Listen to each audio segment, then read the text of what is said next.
Welcome, everybody. I'm calling to order the Housing Authority of the City of Salem for December 8th, 2025 to order.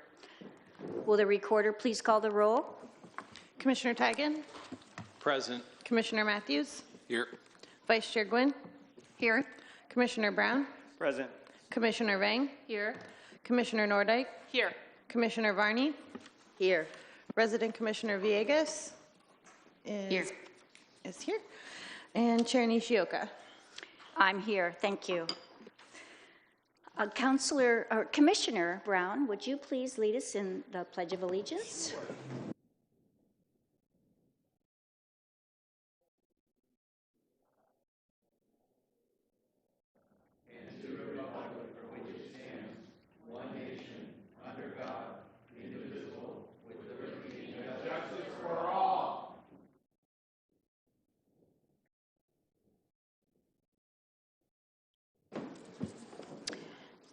Vice Chair Gwynn, have you heard if there's any additions or deletions? There's not. Oh, there's none. Thank you. And we don't have any public comment for Salem Housing Authority. So we are to the consent calendar. I don't have my agenda. I move approval of the consent calendar. Second. It's been moved by Vice Chair Gwynn and seconded by Commissioner Tigan. Vice Chair, to your motion. The consent calendar consists of the meeting minutes from November 24th, 2025. And that's it. The reappointment for Scott Canton White to the North Gateway Redevelopment Advisory Board. No, that's urban renewal. Oh, Oh, mine's wrong. Sorry. sorry. That's okay. So I will help you out. It's the minutes from the November 24th Salem Housing Authority. So are there any questions to the minutes for anyone? Will the recorder please call the roll? Commissioner Varney? Aye. Commissioner Tigan? Aye. Commissioner Matthews? Aye. Vice Chair Gwynn? Aye. Commissioner Brown? Aye. Commissioner Vang? Aye. Commissioner Nordike? Aye. Resident Commissioner Villegas? Aye. Chair Nishioka. Aye. Thank you. The motion passes. We don't have any action items or resolutions and no public hearings. No special orders of business. So we are to information reports, and I believe that Nicole Utz is here to speak to us. Thank you.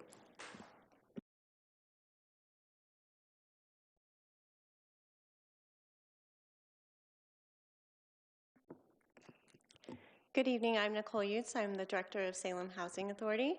And tonight I have both the information report and also the program management report. I will say that the information report, we did get some information a few hours ago that HUD did rescind this 2025 year continuum of care NOFO with this information and intends to reissue it. We do understand that the NOFO will go back out with, or Mid-Willamette Valley Homeless Alliance will have additional information and proceeding with their NOFO grant process. So we'll continue to monitor that closely, but that is some additional information that we just received, even though I did provide you that information report, and I'm happy to answer any questions related to it.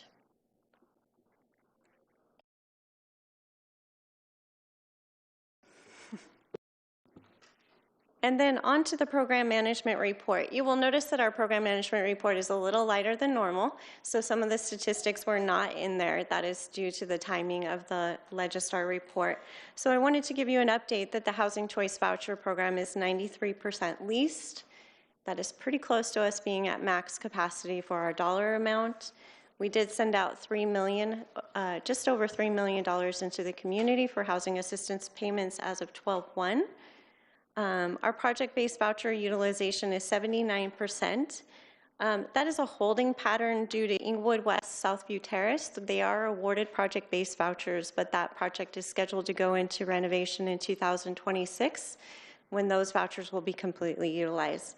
As well as Voyagers Village is accounted in that percentage, so that project is not completely finished, but we do have project-based vouchers going in there as well. Emergency housing vouchers, you will see they're continually going down. At 68% utilization, we actually can't administer any more of those vouchers, so once somebody goes off that program, they are sunsetted. We do have to have a plan in place, and we do currently. We have funding through part of 2026, but everybody remaining will need to be transferred over to the Housing Choice Voucher Program. And then, of course, our landlord engagement continues to be a success. We have one of the highest rates of success for our vouchering program in Oregon, with anywhere upwards of 65% success rate for our vouchers that go out on the streets. That's pretty unheard of for the amount of vouchers that we do send out. And currently we have approximately 140 vouchers on the streets in the hands of clients out there looking for apartments. So if 65% of those 91 people will be welcomed into a new home here shortly. Wanted to notify everybody that Shop with a Cop will be held this weekend. So we're looking forward to that event, and we've been preparing quickly to get all 400 children that we refer from our agency. And then wanted to provide you an update on Western Oregon University's occupational therapy program. Many of you may remember that we went into a memorandum of understanding with our neighbor from our agency. Western Oregon's program is here in Salem. They did reach out to the Housing Authority and wanted to provide interns for an occupational therapy program, which we're very excited about. They have started this year at Sequoia Crossings in Yaquina Hall, and I've heard nothing but positivity from the residents and the supportive service case managers on site. Occupational therapy is a program that helps provide life skills to individuals. It's a key component that we're seeing that is necessary for our permanent supportive housing. And people have been very eager to go to the various classes that they hold on Thursdays. And I'm happy to answer any additional questions. I'll start out with a question. So I had the opportunity when that program began to take a tour and understand what that program here in Salem is doing and how they would work with Salem Housing Authority. So maybe you can help explain what kind of activities they assist with, because I know a lot of us think of physical therapy in the sense of improving movement or helping somebody as they're recovering from surgery, but help us understand what occupational therapy provides. Occupational therapy can help provide assistance with, a lot of it has to do with day-to-day activities, daily activities of daily living, helping to even understand what basic cooking skills are, managing a checkbook. It can help with managing your appointments and your calendar. There's about an abundance of programs that they have, but it really helps them with the day-to-day activities. Something that we've seen kind of a curb and lack of probably in the last 7 to 10 years, with less of the consumer economics in the schooling or the home economics. It's a lot of that same type of life skills as they grow out into the supportive services program. Thank you. Does anyone else have any questions on that? I guess you can go ahead and continue. Okay. And then I'm open for any other questions that you have. Okay, I'm going to ask a couple. Sustainability of the resident services expansion through the health-related social needs, so the HRSN. Can you speak to that a little bit and help us understand what that is? Sure. The health-related social needs, many people may be hearing about this. This is one of the programs that we did a pilot for eviction prevention and resident services for our owned and managed properties at Salem Housing Authority. So we now have 2 resident services, plus one that's been with our agency for a long time at Inglewood West and Inglewood East. These resident service coordinators are limited duration hires. That said, we remain hopeful that this will be a self-sustaining program as we weave together both our resident service funding from our affordable housing projects with the health-related social needs eviction prevention program. Opportunities for our Shaw-owned. We hope to expand it into the future into our vouchering, which is over 3,000 individuals that we would need to grow into that. Thank you. I have one other question, and part of this is I spoke with Nicole earlier, and there was a recent article in Oregon Live about many available units in Portland, and we even had budget member Bill Dixon reach out and ask some questions, and I'm wondering if maybe you can help explain what might be happening in Portland and how it's not necessarily any relationship to what's going on here. Yes, thank you for that question and bringing that back up. I wanted to speak on this tonight. We've been reached out quite a bit, either through social media or other sources, about the 1,900 affordable units that are in the Portland metro area. We are seeing this more in the Portland metro area, not down in the Salem area. Portland is seeing a 7.4 vacancy rate in their affordable units. This stems from the affordable rents being within 10% of the market units. So individuals that, when your rents get that compressed, many individuals will pay a little additional money and to avoid having to do all of the lengthy tax credit required programs, be recertified annually, and often the market rate units have additional features such as gyms or pools or different amenities. So Portland is feeling the effects of compression in their markets. Currently, we are seeing a soften here in the Salem area. But to put in perspective, we've had many people say that our rents are $2,000 or above in affordable housing. We just did a public notice for Parkway West 2 and 3 bedroom apartments. They effective Saturday, December 6th, we did open that list, so anybody that is seeking affordable housing. But our Parkway West apartments' current rents for 2-bedroom units start at $690 a month. Some of those can range up to $894, and then our 3-bedrooms start at $799 and go up to $1,020. Those are drastically affordable compared to what we're seeing coming in our voucher program for the Salem area.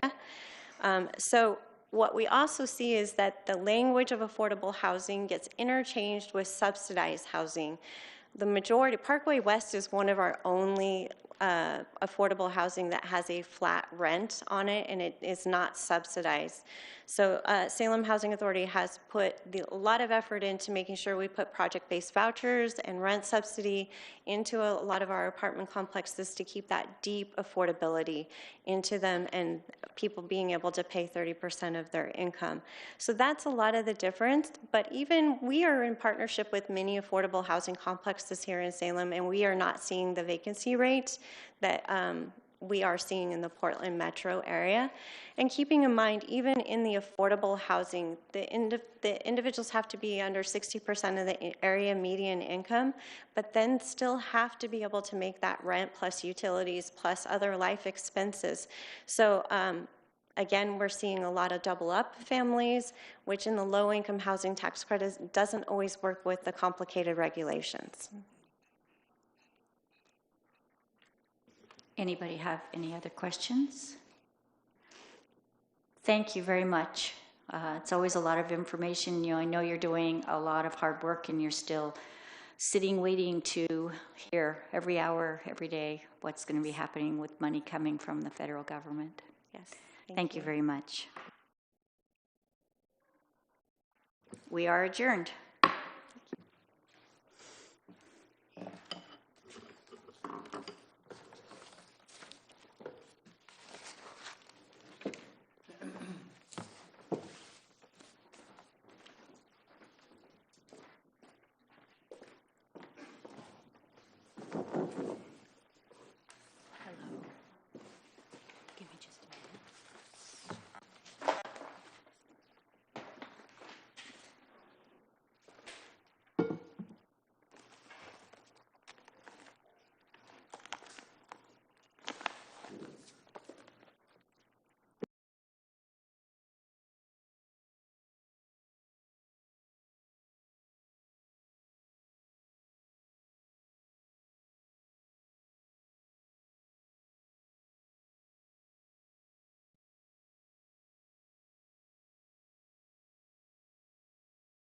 Okay, I'd like to call to order this meeting of the Urban Renewal Agency for the City of Salem for Monday, December 8th, 2025. Will the recorder please call the roll? Board Member Tigan. Present. Board Member Nishioka. Here. Board Member Matthews. Here. Board Member Gwynn. Here. Board Member Brown. Present. Board Member Vang. Here. Board Member Nordike. Here. Board Member Varney. Here. Chair Julie Hoy. Here. Board Member Nishioka, we have no one signed up for public comment. Would you go ahead with the consent calendar, please? Or additions and deletions, rather. Thank you. I move for additions to the agenda. Second. Motion is second by Gwynn. Counselor, to your motion. Yes, thank you. For item 3.3A, recommended reappointment for the North Gateway Redevelopment Advisory Board was an addition. Great. Anything further on that? Will the recorder please call the roll? Board Member Vang. Aye. Board Member Nordike. Aye. Board Member Varney. Aye. Board Member Tigan. Aye. Board Member Nishioka. Aye. Board Member Matthews. Aye. Board Member Gwynn. Aye. Board Member Brown. Aye. Chair Julie Hoy. Aye. All right, we have no one signed up for public comment, so on to the consent calendar.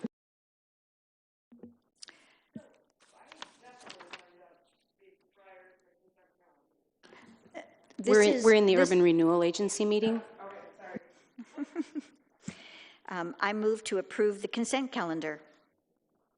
Second. Motion and a second by Gwynn. Counselor, to your motion.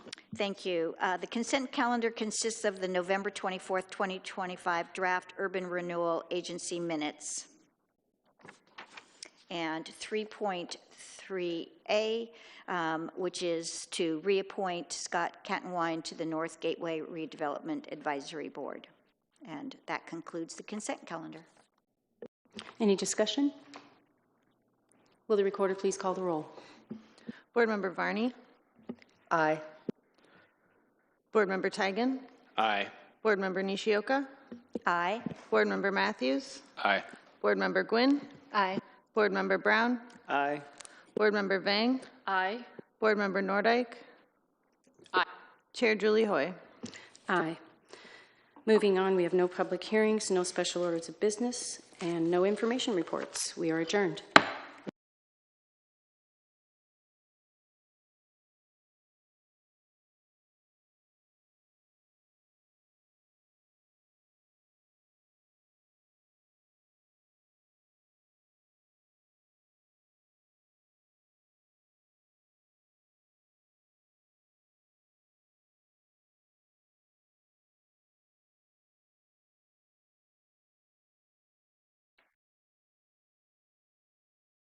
City Council for Monday, December 8th, 2025. Will the recorder please call the roll? Councilor Tigan. Present. Councilor Nishioka. Here. Councilor Matthews. Here. Councilor Gwynn. Here. Councilor Brown. Present. Councilor Vang. Here. Councilor Nordike. Here. Councilor Varney. Here. Mayor Julie Hoy. Here. Councilor Nishioka, do we have additions or deletions? Yes, I move for additions and deletions to the agenda. Second. Motion by Nishioka, second by Gwynn. Counselor, to your motion. Thank you. For the additions, we had reports for 3.3C added, and for 6D, we have a report added for 6D as well. And we have had a 3.3A and 3.3C pulled by Councilor Vang, and they will become 5.C and 5.D. And then for deletions, we have deleted item previously 5C of consideration of Marion County regulations for street vendors, and that has been rescheduled for a future meeting. Thank you. Anything further? Any questions? Will the recorder please call the roll? Councilor Tigan. Aye. Councilor Nishioka. Aye. Councilor Matthews. Aye. Councilor Gwynn. Aye. Councilor Brown. Aye. Councilor Vang. Aye. Councilor Nordike. Councilor Varney. Aye. Mayor Julie Hoy. Aye. All right, we're moving on to council and city manager comment. Does anyone have anything they'd like to share? Councilor Vang. Thank you, Mayor. So I recently learned that our local chapter, Chapter 271 of the Vietnam Veterans of America, delivered over 250 Thanksgiving meal kits to our local veterans, our local homeless shelters, and our National Guard centers. And I had the opportunity this past weekend to join Chapter 271 as they plan and organize their Christmas meal kits in the coming weeks. They are going to be meeting on December 19th at 10 a.m. at the VFW Marion Post 661 to assemble those kits. And I encourage all those who can to donate your time, your resources, and your funds as food insecurity rises for many veterans and their families. There are that many more helpers out in our community to fill that need. And Chapter 271 is just one of those helpers. And our local Vietnam veteran chapter not only provide food for our veterans, but also ensure that the veterans are connected to their resources and to their benefits, and just make sure that they are able to reintegrate back into our community after coming back. And they not only help veterans of Vietnam, but veterans of all branches and of all conflicts. And so I just wanted to highlight just one community partner, community group who's doing some good in our community during this time. Thank you. Thank you. Anyone else?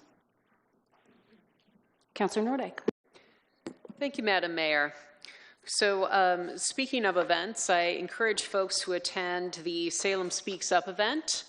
This is a Stand Up for Human Rights event that'll be held Wednesday, December 10th, 7 to 9 p.m. at the Westminster Presbyterian Church on Liberty. Their special speaker is going to be State Senator Deb Patterson to speak about human rights at home and beyond. There will be public comment and an open mic, and it looks like we have some terrific sponsors here: AAUW, League of Women Voters, Mano a Mano, Family Center, Northwest Human Services, and UNA. At least those appear to be the sponsors at the bottom there.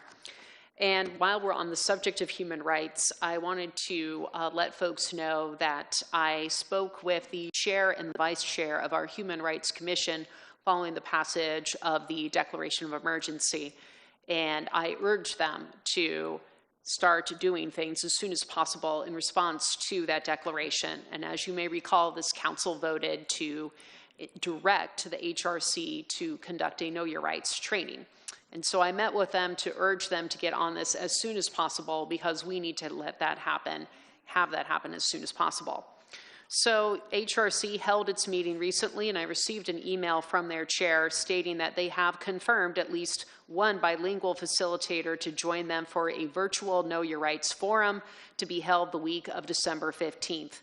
The forum will be held virtually and without an audience, and this was done to protect the safety of residents and disseminate the material as widely as possible. This will be a pre-recorded forum. Staff will soon be releasing a survey available in Spanish and English on all city channels for members of the public to submit any questions they may have about their state and federal rights to the Commission. The deadline to submit those questions will be Sunday, December 14th by 5 p.m. And so thank you so much, and please extend your gratitude to the Human Rights Commission for moving so quickly on this. Thank you. Anyone else? Councilor Brown. Thanks, Madam Mayor. I would just like to share something recent took place in Ward 5. Many of us up here on the stage, we know that this year we opened the doors to Discovery Academy. And for those of us in the audience and listening, Discovery Academy, it is a school. Their main purpose is helping young adults, high school students, to not only finish their high school degree, but these young people are also working on their sobriety.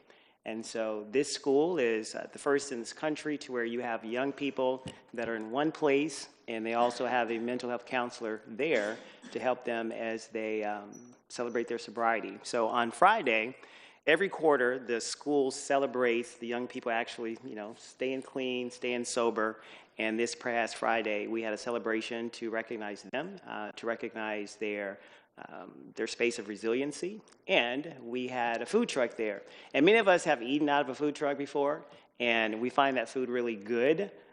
But this was a pizza truck. We don't always have a pizza truck. And so the pizza truck was there, and this is a business owner. Is Cascadia Pizza, which is right down the street here. And so they sponsored, and it was just, it was really good having them there to where their parents were there, kids were there just celebrating, enjoying some pizza, because for those of us that may be listening, you know, there's always a variety of types of struggles that people go through. And when we can have young people that are working through their sobriety at the same time getting their education, I consider that a win-win. And so it was just a good time in Ward 5 to see these young people to celebrate their resiliency. Thank you. Anyone else like to share? Seeing none, we'll move on then to proclamations. We have one this evening. I'd like to call forward Northwest Human Services Representative Lauren McQuaid, Community Health Worker, and Kaylin Southajoda, Homeless Services Manager.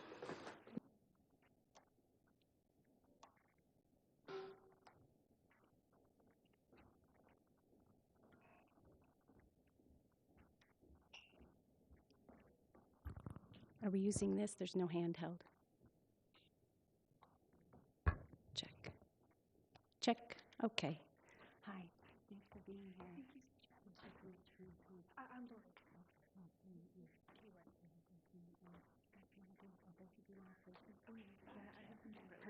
Thank you. Okay. Whereas December 21st is recognized as National Homeless Persons Memorial Day by the National Coalition for the Homeless and the National Healthcare for the Homeless Council, and held on the longest night of the year to bring further awareness to the people who died without a home. And whereas National Homeless Persons Memorial Day began in 1990 and is recognized across the country through memorials and celebrations of life, and whereas the winter months pose extreme hardship for unsheltered and inadequately housed individuals, increasing their risk of poor health outcomes, winter-related illnesses, and in extreme cases, death.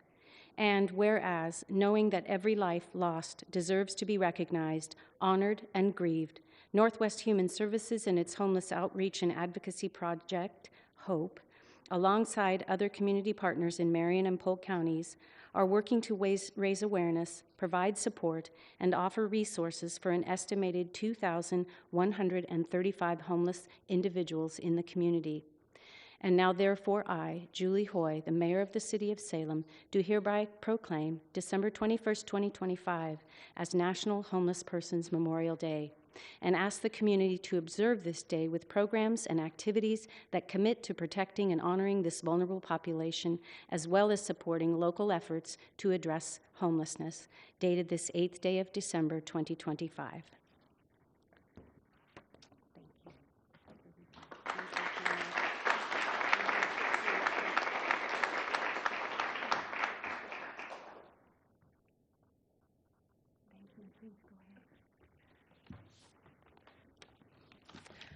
First, I just want to say thank you, Mayor Hoy, for recognizing the National Homeless Persons Day of Remembrance and honoring those who have passed in our community while experiencing homelessness.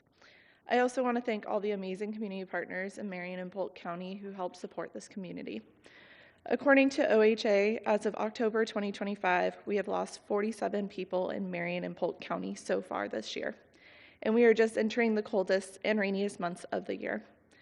These are our neighbors, our friends, and our family, and each of these lives deserve to be recognized, celebrated, and grieved in the open. So on December 21st, the first day of winter and the longest night of the year, we will join communities across the country to honor those who have died without a home this year. And we will continue to advocate for a country where this doesn't happen anymore. Northwest Human Services will host a public memorial at West Salem Clinic at 4:30 p.m. on December 21st, and we invite everyone in this room and in the community to join us. Thank you.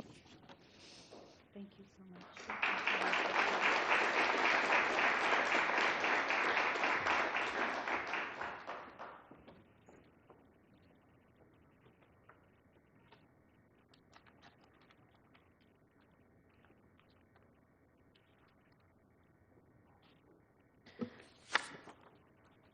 All right, moving on, we have no presentations. It's time for public comment. And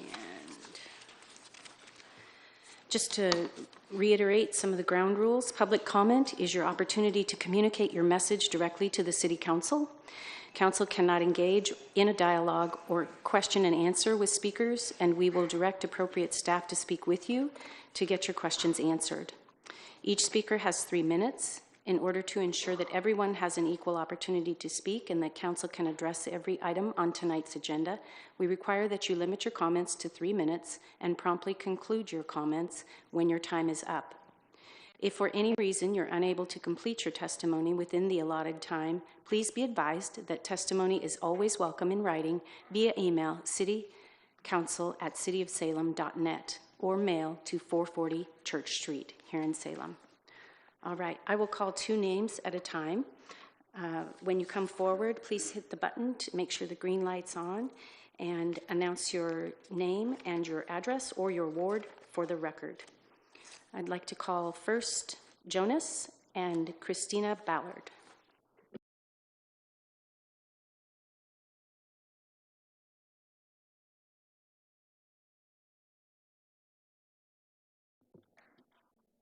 It's pronounced Jonas. Buenas tardes a todos. Good evening to all. I'd like to start with a quote from doctorate candidate turned video essayist, FD Signifier. Racism isn't about hate. It's about indifference to harm being done to people that don't look like you, especially if that harm is useful for how you maintain your own standards of living. To the councilors who voted for the state of emergency, I thank you. In such a historic time, the solidification of open fascism in America, you chose bravery and compassion. I can truly call you neighbors. To the 3 of you who voted no, I hope you find your cowardice comfortable. I have one word for you. Councilor Matthews, your campaign page reads, "Our community deserves a city council that listens and acts to the best interest of the people. Whether it's ensuring every hard-earned penny is well spent, creating a safe environment for our families, or supporting the local businesses that make Salem unique, I am committed to making a difference. Our journey is about more than politics. It's about heart, home, and hope." Whose hope? Whose families? Councilor Gwynn, I literally couldn't find anything about your campaign besides articles that all seem to be written for you. I searched Salem, Oregon, City Council Gwynn. And you know how many results I got? 9. 1 that declares your victory on in the council race. 3 of them are just stating you exist in some capacity. 2 on how you and Hoy are the only 2 council members to be censured due to ethics violations. A Facebook page you don't even run. And 2 articles talking about your long career and deep ties to the real estate industry. A beacon of community.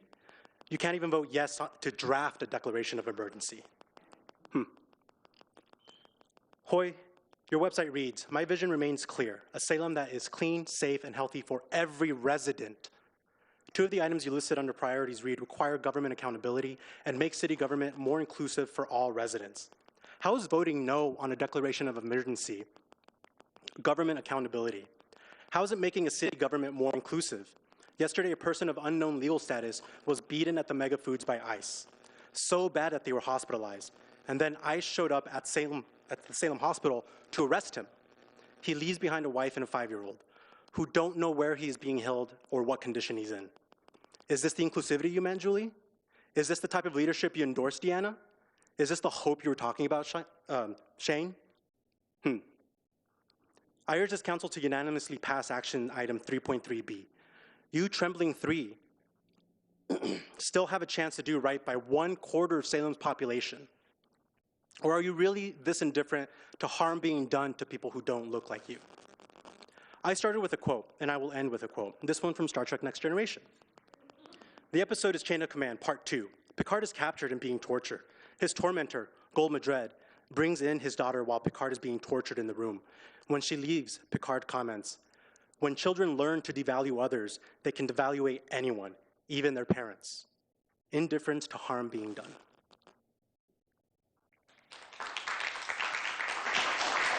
Christina Ballard and Autumn Breitweiser.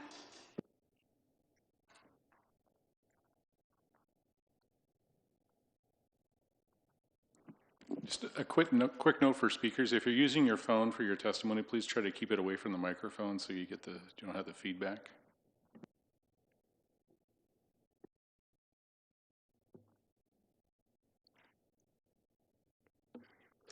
Hi, Christina Ballard, Ward 7. I want to say that I do serve on the Human Rights Commission, but this is all me, nothing to do with the Human Rights Commission. And I want to apologize. Earlier I was confused. There were 3 packets, 3 revisions, various reports, lots of things tonight, lots of things going on. And additionally, I was going to ask you to pull the consent calendar because there are several questions about transparency and accountability in the process of appointing people to serve on boards and commissions, but you've pulled that portion of the consent calendar if I was following correctly. So I did think I wanted to talk about the importance of participatory democracy and how thankful I am that we all have the opportunity to serve, and the unfairness of appointing one person to 4 boards and commissions. But I changed my mind because this issue is much simpler than that.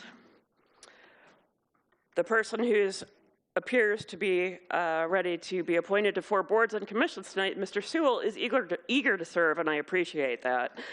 I can also see that he's highly qualified. According to his application, he is also concerned about transparency, accountability, and balanced decision-making.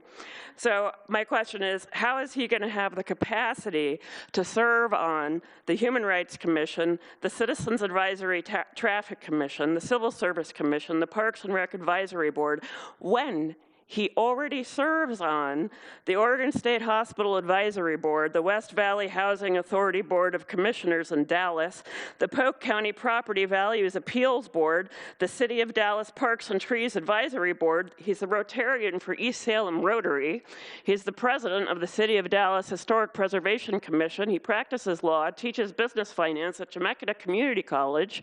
He's the general counsel for the Young Republicans of Oregon, the secretary of Common Sense for Oregon, and just to make sure we know he's well-rounded, he also plays the saxophone for Salem Symphonic Winds. When is he going to have time to devote to balanced decision-making for the 4 boards and commissions that he's going to serve on for Salem? Thank you. Autumn Breitweiser and Brittany Randall.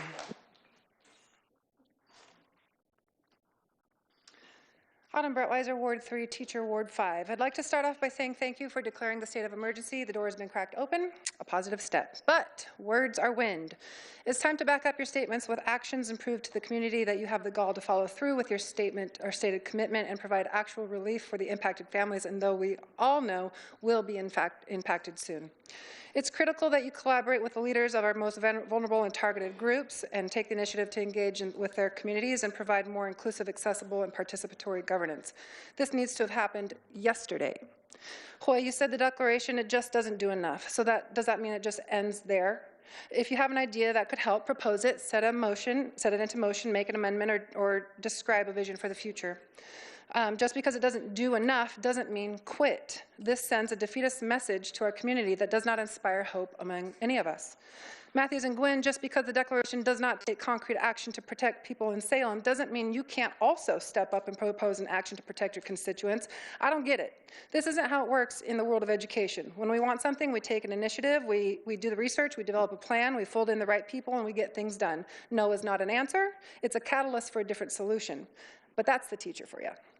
Fulfill Luce's demands, please. Advocate for the state and federal level legislation to unmask ICE and protect civil rights. Masked thugs should not be cosplaying in riot gear, lurking in parking lots, and entering our hospitals.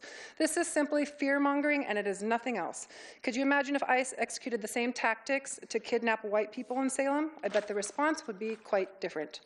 Demand the Salem police make a statement to the public that they will not assist or support ICE and put the captain and the team in front of a camera, socials, the news, reassure our community that the Salem police requires ICE agents to unmask and to identify themselves, enforce criminal and traffic law violations by ICE, and end the use of unmarked vehicles. Do whatever you can to alleviate the terror. Why this is not automatic, I don't know. I don't get it. Finally, create the emergency response fund Luce is asking for and help families impacted by illegal ICE activities. Since it's too late for the capital city to pave the way and be the leader, which was my expectation, we can still do the right thing and follow in the footsteps of Washington County, Hillsborough, Woodburn, putting monies towards housing, legal mental health services, food. Surely the City Council is competent enough to put their heads together and find creative solutions. Or simply allow that our taxes that immigrants pay into the system go back to them directly. These are unprecedented times, and we need unprecedented actions. I personally would like to see the mayor and the council, people pounding the pavement, old school. Visit affected communities, walk the neighborhoods, attend their events, collaborate with local schools, and host community conversations. If the council can't do the work themselves, then recognize and empower the allies. Salem Region Indivisible, 1 Million Rising, Circular Salem. Those of us already doing the work to help organize rapid response, educational boot camps, mutual aid fundraising events, those of us trying to do something.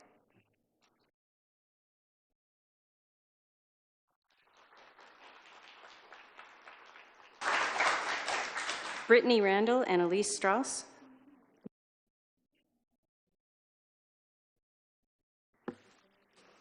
Hello, Mayor and Council. My name is Brittany Randall. I know a lot of you, but I haven't been here for a while, so hello. For your record, I work out of Ward 2, and I'm just here to talk to you about item 5B. That's the update to the zoning code, because that's my whole personality is the zoning code.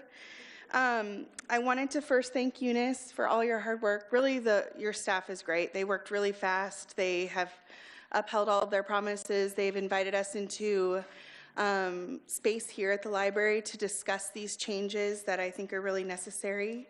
And so in your packet, you'll have information on some proposed updates. And I plan to come back to you once we have real code language drafted with, I was fortunate to work on the Micronesian Islander Community Project.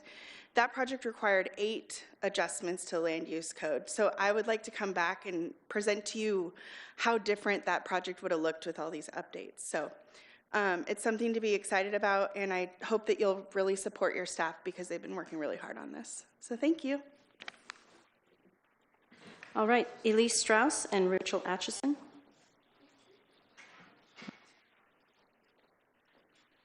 Hi, I'm Elise. I'm from Ward 8. I wanted to look up the emergency declaration, the state of emergency, just to read it again, and I couldn't find it on the city's website. So I Googled it, and AI told me the declaration is largely symbolic, but sends a strong message of support for immigrant families.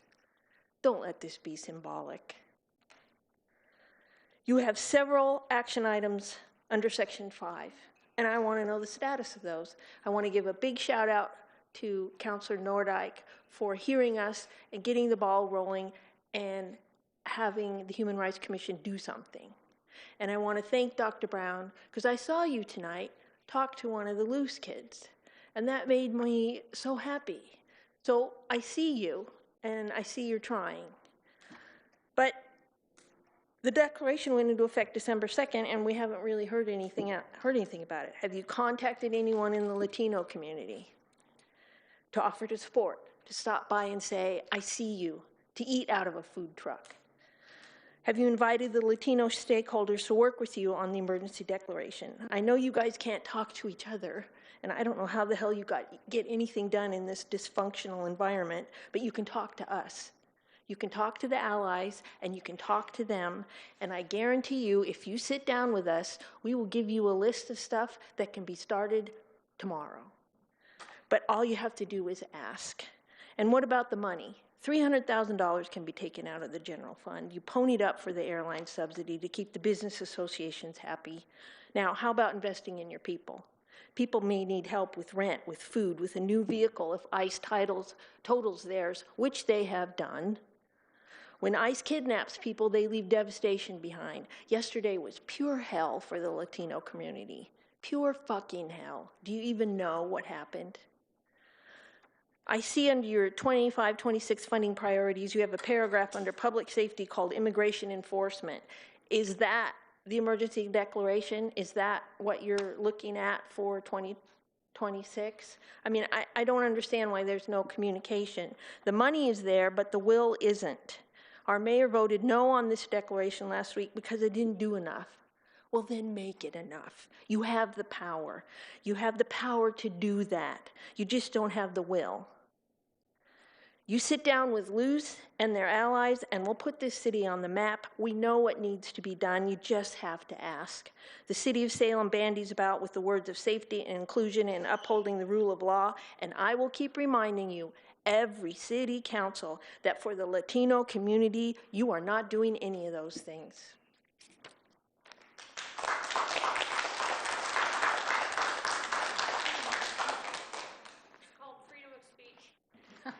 All right, Rachel Atchison and Alex S.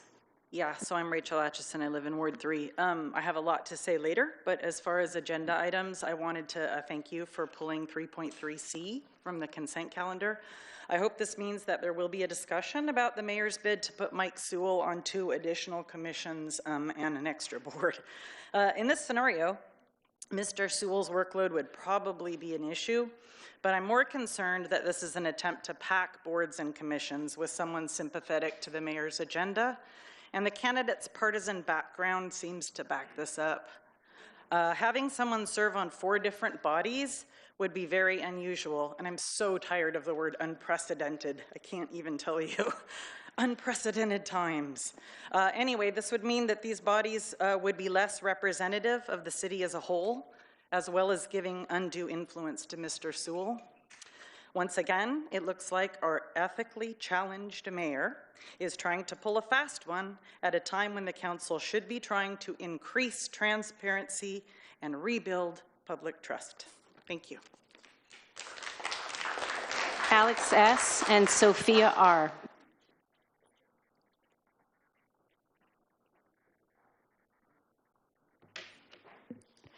Hi, my name is Alex. I live in Ward 5. I serve families all across the wards. Families as council continues to leave in the shadows. Families and students who go without eating, who don't have enough food at home. Families who are one paycheck away from becoming homeless because our very resources are not being put in place with our tax dollars. What has happened in the few past days was devastating, and it's a reality that shouldn't be usual. On Sunday morning in Northeast Salem, a father was seriously injured after ICE agents smashed his car window and dragged him out of the Mega Foods parking lot. And minutes before that, the same ICE agents detained someone nearby in Walmart. And I want to share how this shouldn't be a surprise to many of you all. I had a speech ready for this, but it's extremely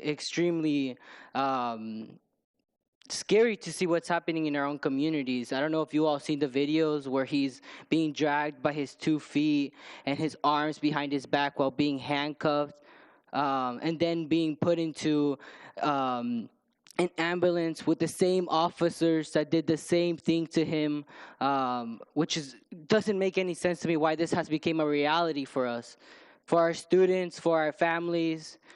These families are being harmed in every way, violently attacked by our federal government, and also being attacked in our local communities. These are communities that are also being represented by you all, but you all are failing to do so.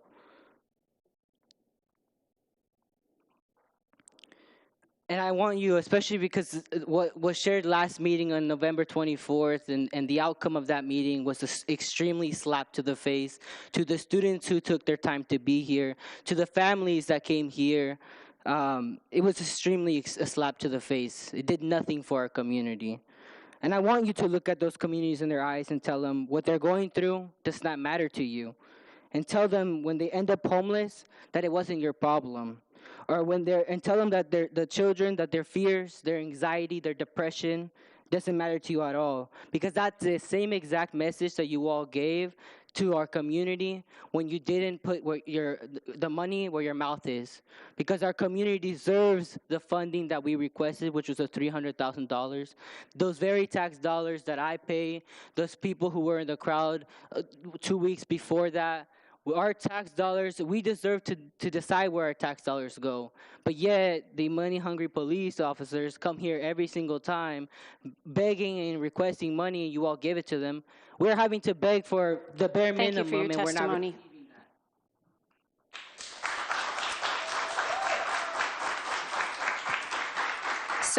Sophia R. and Leo MJ.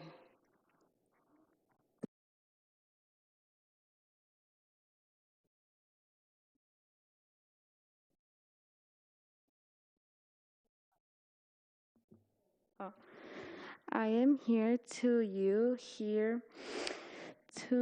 today as a youth, as a student who is constantly witnessing every day the violence that ICE has forced on our community, and who has seen again and again that you are not putting enough effort to protecting our immigrant community.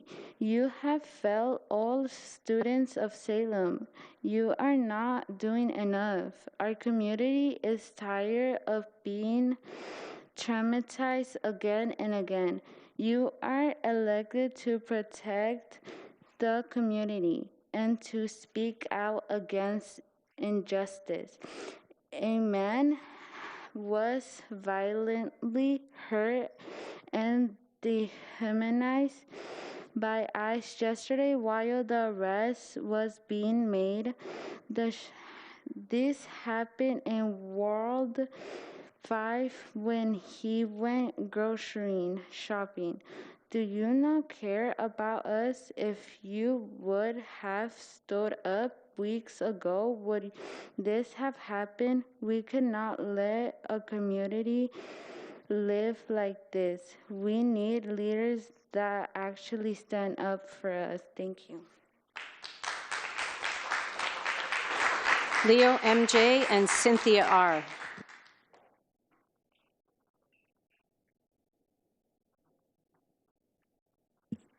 I demand that you guys keep ICE out of our communities and that you guys keep our families safe.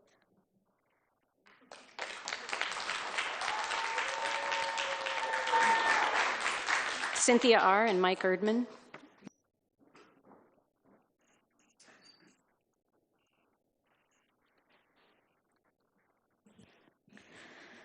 I have said this once here, but I'll say it again. ICE is trained to kill. It is a machine that runs on the complete exploitation and misery of migrants. It runs on the bloodshed of migrants, and it operates to make the rich richer. It is a business of death. ICE has blood on their hands. They are violent, and their existence means that people die. We have seen them terrorize our city for weeks now, and we have also seen the lack of significant action from you all, because as of right now, you have not taken the community's demands and needs into consideration. In Hillsborough, their state of emergency, the city leaders pointed to $200,000 in community grant funding allocated earlier this month to support families affected by federal immigration enforcement. Officials said priority will be given to proposals focused on food access, legal services, and rent assistance. And what have you done? Nothing. Hillsborough has a smaller population than Salem. And how much funding have you all advocated for immigrant families? Zero. We demand you do more, because an online statement will not cut it. It was reported that in the morning of Sunday, December 7th, during a kidnapping attempt, ICE assaulted a community member outside of Mega Foods on Lancaster in Ward 5. As a result of traumatic and excessive violent force, an ambulance was called, and ICE was seen getting into the ambulance with the victim. The community member was taken to the emergency room at the Salem Hospital as a result of all his injuries. While at the Salem Hospital, down the street, ICE remained on the Salem Hospital parking, and at some point, ICE was observed entering the emergency room premises to try to take the patient. This put many other patients at risk, increasing fear and anxiety for all migrant community seeking medical care in Salem. This is a huge issue. How are people supposed to feel safe knowing that ICE was on the grounds of the Salem Hospital? No one deserves to be left alone in fear, and no one deserves to feel like their suffering doesn't matter. This is not normal. Do more. Speak out on what's happening.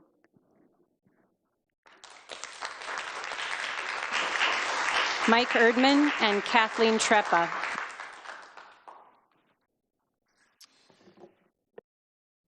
Turn it off. Good evening, Madam Mayor, members of the council. Mike Erdman with the Home Builders Association of Marion and Polk Counties, 2075 Madrona Avenue Southeast. And I'm here tonight to speak to item 5B, which is the information report on the housing code project as we look at identifying revisions to the zoning code that can help produce more housing in town. And I know that you're not taking action tonight, but I do want to be here and thank you for initiating that project. Certainly, this is the kind of work that we need to encourage the development of more attainable and more abundant housing in this community. I really want to thank Eunice Kim and the staff for the excellent work they've done on this effort. It really has been first rate, and Eunice has been especially proactive in reaching out to the development community along with the rest of the community, and we've very much appreciated the opportunity to provide input through the process. As you know, I think your original direction to staff was not limited just to the zoning code. The code amendments are an important step for sure, but really an equally important part of this whole process is looking at the processes that go into the approval of land use applications when they come in. And if we really want to move the needle on housing production, that is going to be an essential part of it because those processes can drive costs, significantly. And our understanding certainly is that part of this look will come back to you, I think, early next year. And certainly we look forward to engaging with staff in that effort as they work through that, and look forward to working in the same collaborative way we have on the zoning code. But certainly, I just want to point out that we are very supportive of the zoning code revisions that you have, that Eunice will be speaking to this evening. And certainly, we look forward to being back here, I think, early next year. I think, and looking to support the same efforts, looking at the process improvement. So, certainly want to thank you for your leadership on housing, and thanks for the opportunity to be here. Thank you. Kathleen Treppa and Benjamin Freibach.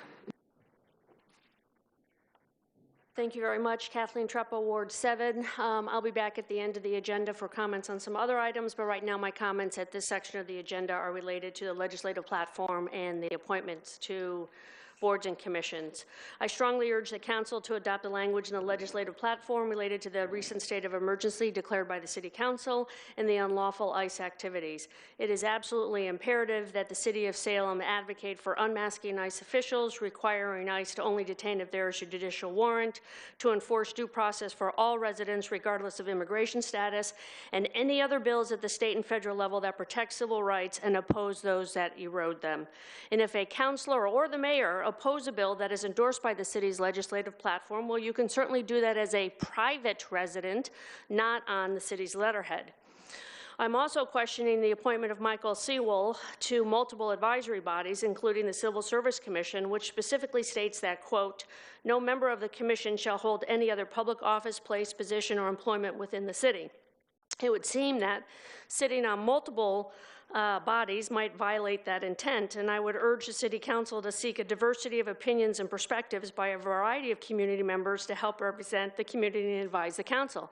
In fact, you yourself, Mayor, said several meetings ago that you wanted to see more Latin representation and participation in governance. Well, this is a great opportunity to reach out and see if they would like to join any of these advisory bodies. Instead, you're recommending that one individual be appointed to potentially 4 advisory bodies. I also note that Mr. Sewell is a member of the Oregon Young Republicans, and I truly hope that this state chapter does not condone the racism, misogyny, and anti-Semitism that has been evident in leaked chats over the course of this last year, especially since he was just appointed to the Human Rights Commission by the mayor's action. So I really hope that you pull those appointments and you decide which commission he most aptly fits, and then if you need additional applicants, you reach out and you encourage community members to help fill those seats. But don't appoint one person to 4 bodies. Thank you.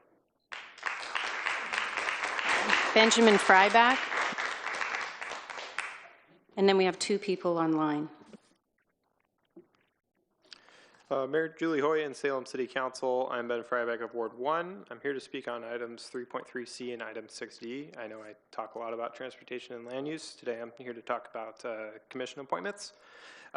Within the attached staff report that I looked at on December 5th, I understand there might have been a few changes since I took a look at it. An individual was appointed to the following boards and commissions, or was recommended to be appointed to the following boards and commissions.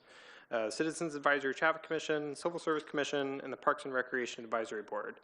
And agenda item 6D states that the same individual has already been appointed by the mayor to serve on the Human Rights Commission. If this item moves forward, one individual will be appointed to 4 separate positions. City staff had mentioned at this boards and commissions appointments meeting that it is unusual for one person to serve on so many boards and commissions at once. I don't think that having this one person serve in this many roles is very representative of the community. I appreciate the enthusiasm from this person to serve the city, but for each person, or for each seat this person fills, in addition to the one that they have already been appointed on, that's the seat of one person that's voice is not being heard. I certainly think this person is qualified to serve the city and the government. As you heard from other commenters, he's involved in government in other aspects. So I really believe that we should allow this candidate to choose which group or additional group he would like to serve on for a possible total of 2, and appoint other individuals to fill the vacancies or hold the remaining positions open until a sufficient pool of candidates becomes available. The boards and commissions page has not been updated within recent memory and could explain the apparent lack of applicants for some positions. An individual on CATSI had mentioned several times on the public record that the commission vacancies had not been posted publicly since 2 of them became available on October 21st. I believe appointing one person to this many boards and commissions at once is a bad precedent going forward. A diversity of thoughts and opinions is necessary for good governance. I would also like to comment on the appointment process to Planning Commission. These comments have nothing to do with the candidate being considered and are all on my own behalf. At the council meeting on May 13th, 2024, Councilor Gwynn, you motioned to interview the top 3 candidates for Planning Commission as this had ceased during the pandemic. Councilor Gwynn, you mentioned that it was a move to improve transparency. When I was appointed to the Planning Commission following an interview on September 16th, 2024, I was under the impression that the future candidates would also be held to the same standard. Since then, one Planning Commissioner has already been appointed without an interview, and depending on the outcome of tonight's meeting, a second will be also appointed with no interview. Why is this? The appointment process should be fair and objective. One set of applicants should not be subject to the different standards than another. There's no mention of an interview process in the section 6.010 of the Salem Revised Code. If council would like to conduct interviews, I would suggest that they amend it to state as such. Thank you. All right. We have Lori Doherty online. Lori Doherty and then April Brendan Locke. Hello, can you hear me? Yes. Hi. My name is Laura Doherty. I live in Ward 1. Agenda item 3.3B on legislative priorities and policy statements caught my attention because it refers prominently to the Council's recent emergency declaration on immigration.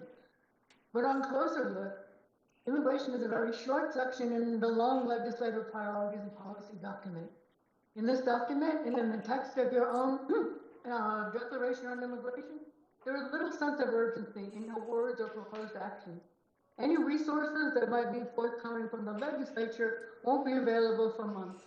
Meanwhile, on almost a daily basis, residents of Salem are being racially profiled, their car windows broken, they're stopped and detained, often on the way to work, by ICE and Border Patrol with little or no attention to due process. Their families are left to deal with the loss of a parent, with the loss of income, with bewildering legal consequences while enduring fear and grief. These are emergencies. As reported in both the Statesman Journal and Salem Reporter, and as several people have talked about tonight, just yesterday a man was injured in the parking lot on Lancaster Road while being detained by ICE and taken by ambulance to Salem Hospital. ICE was at the hospital for hours while the man's family had difficulty learning about his condition. This is an emergency. Organizations that have served Salem's youth and families for decades are working beyond endurance to support and inform people impacted by immigration enforcement while maintaining their programs. They have urgent needs for funds, materials, and community outreach initiatives. Now, not next year. If you can find money to pursue the never-ending quest for commercial air service in Salem, you can find funds to support the urgent needs of Salem's immigrant community. I want to end by saying that I'm glad that Salem remains firmly committed to Oregon's sanctuary laws. While police are prohibited from assisting with immigration enforcement, when ICE, Border Patrol, or other federal agents violate traffic regulations, damage property, or use excessive force during detention, Salem police should stop them, investigate, and charge them according to the crimes they commit. Thank you. Okay, April Brendan Locke up next.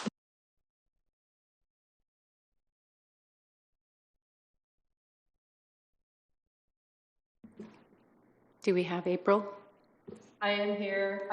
Okay, give us just a second. I'm online as April. Give us just a second, April.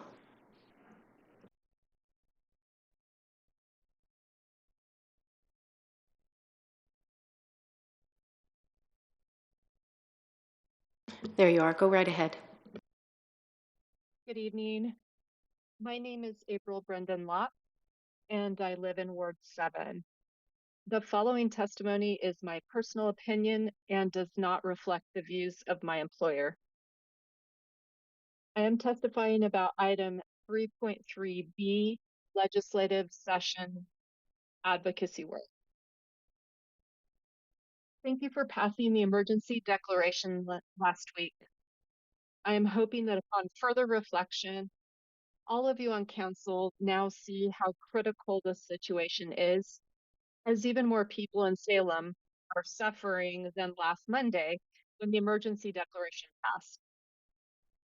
I urge you to unanimously pass this addition to the legislative policy statement to include advocacy related to the immigration topics in the emergency declaration.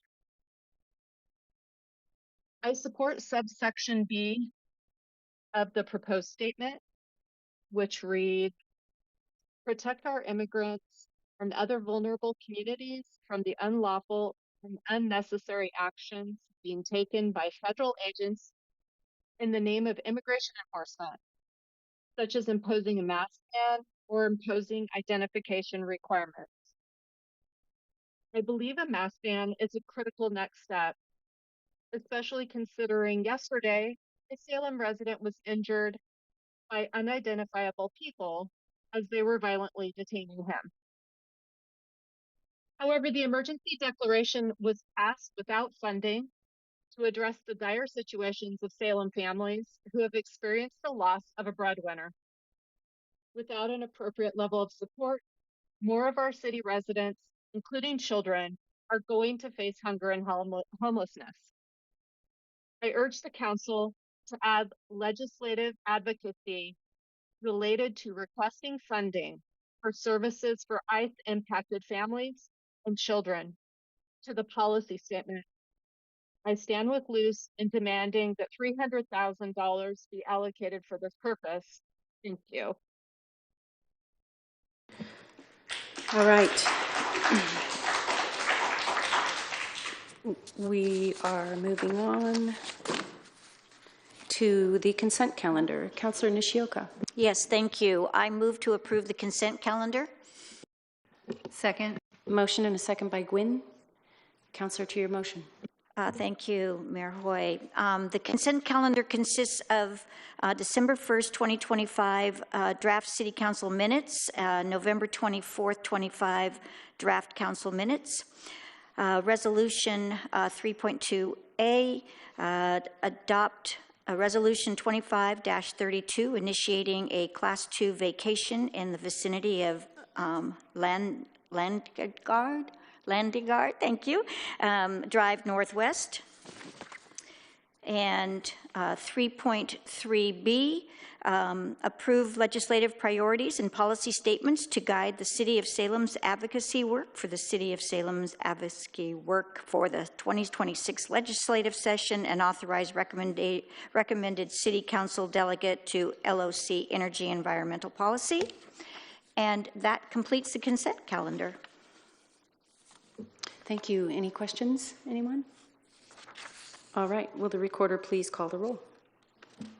Councilor Before the Nishioka. court recorder calls the roll, Councilor Matthews wanted to indicate a no vote on 3.3B. Thank you. Whenever you're ready, City Recorder, please call the roll. Councilor Nishioka. Aye. Councilor Matthews. Aye. Councilor Gwynn. I'm also a no vote on 3.3B. Aye for the consent calendar and no for 3.3B. Councilor Brown. Aye. Councilor Vang. Aye.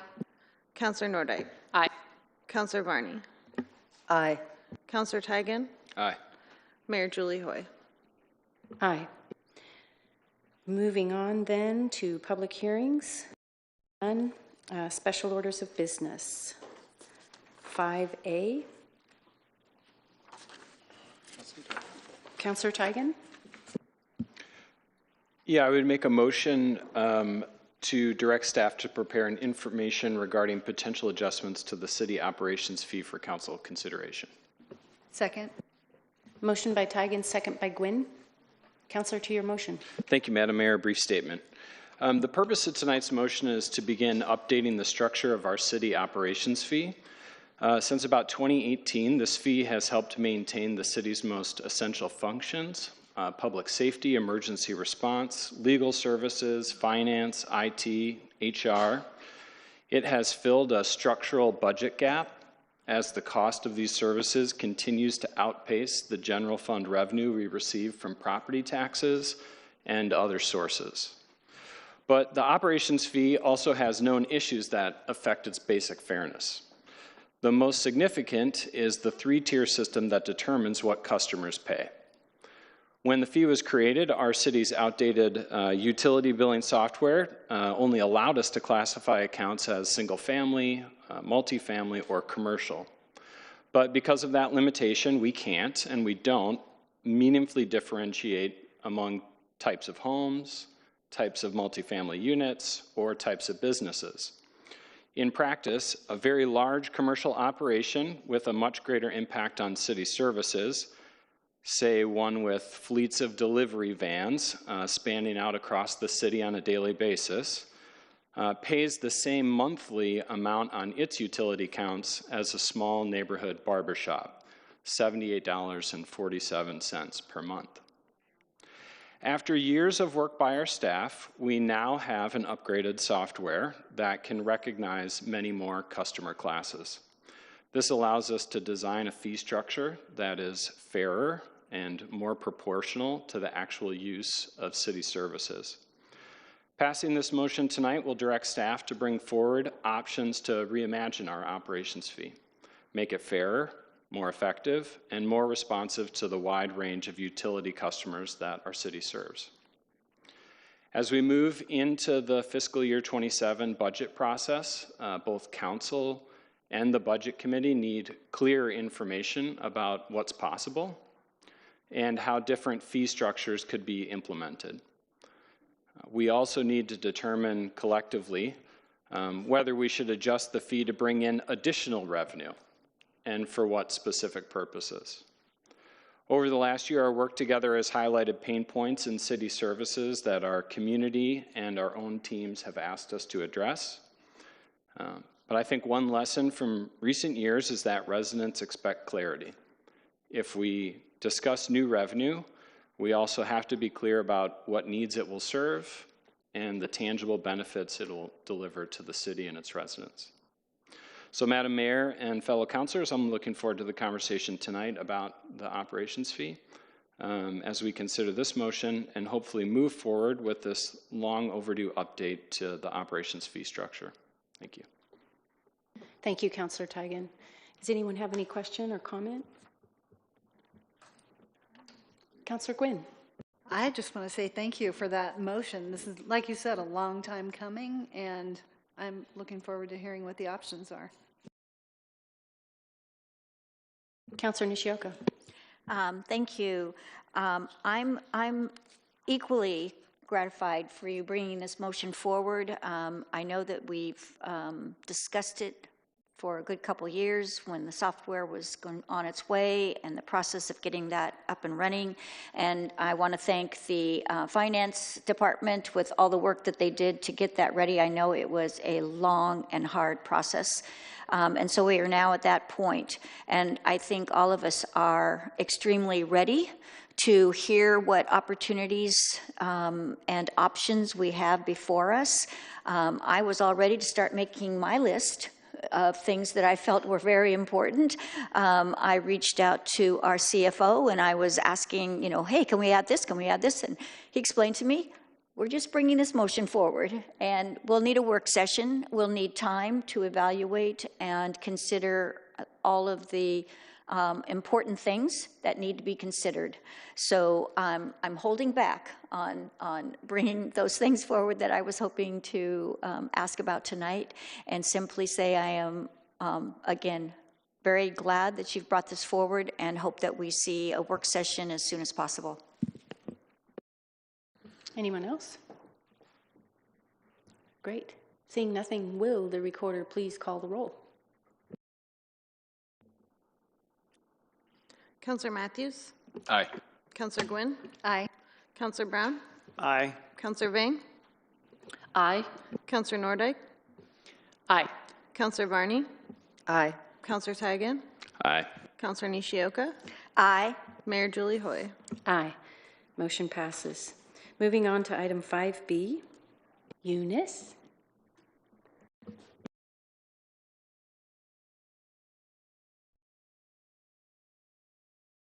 Wow, look at this dream team coming forward. That's awesome.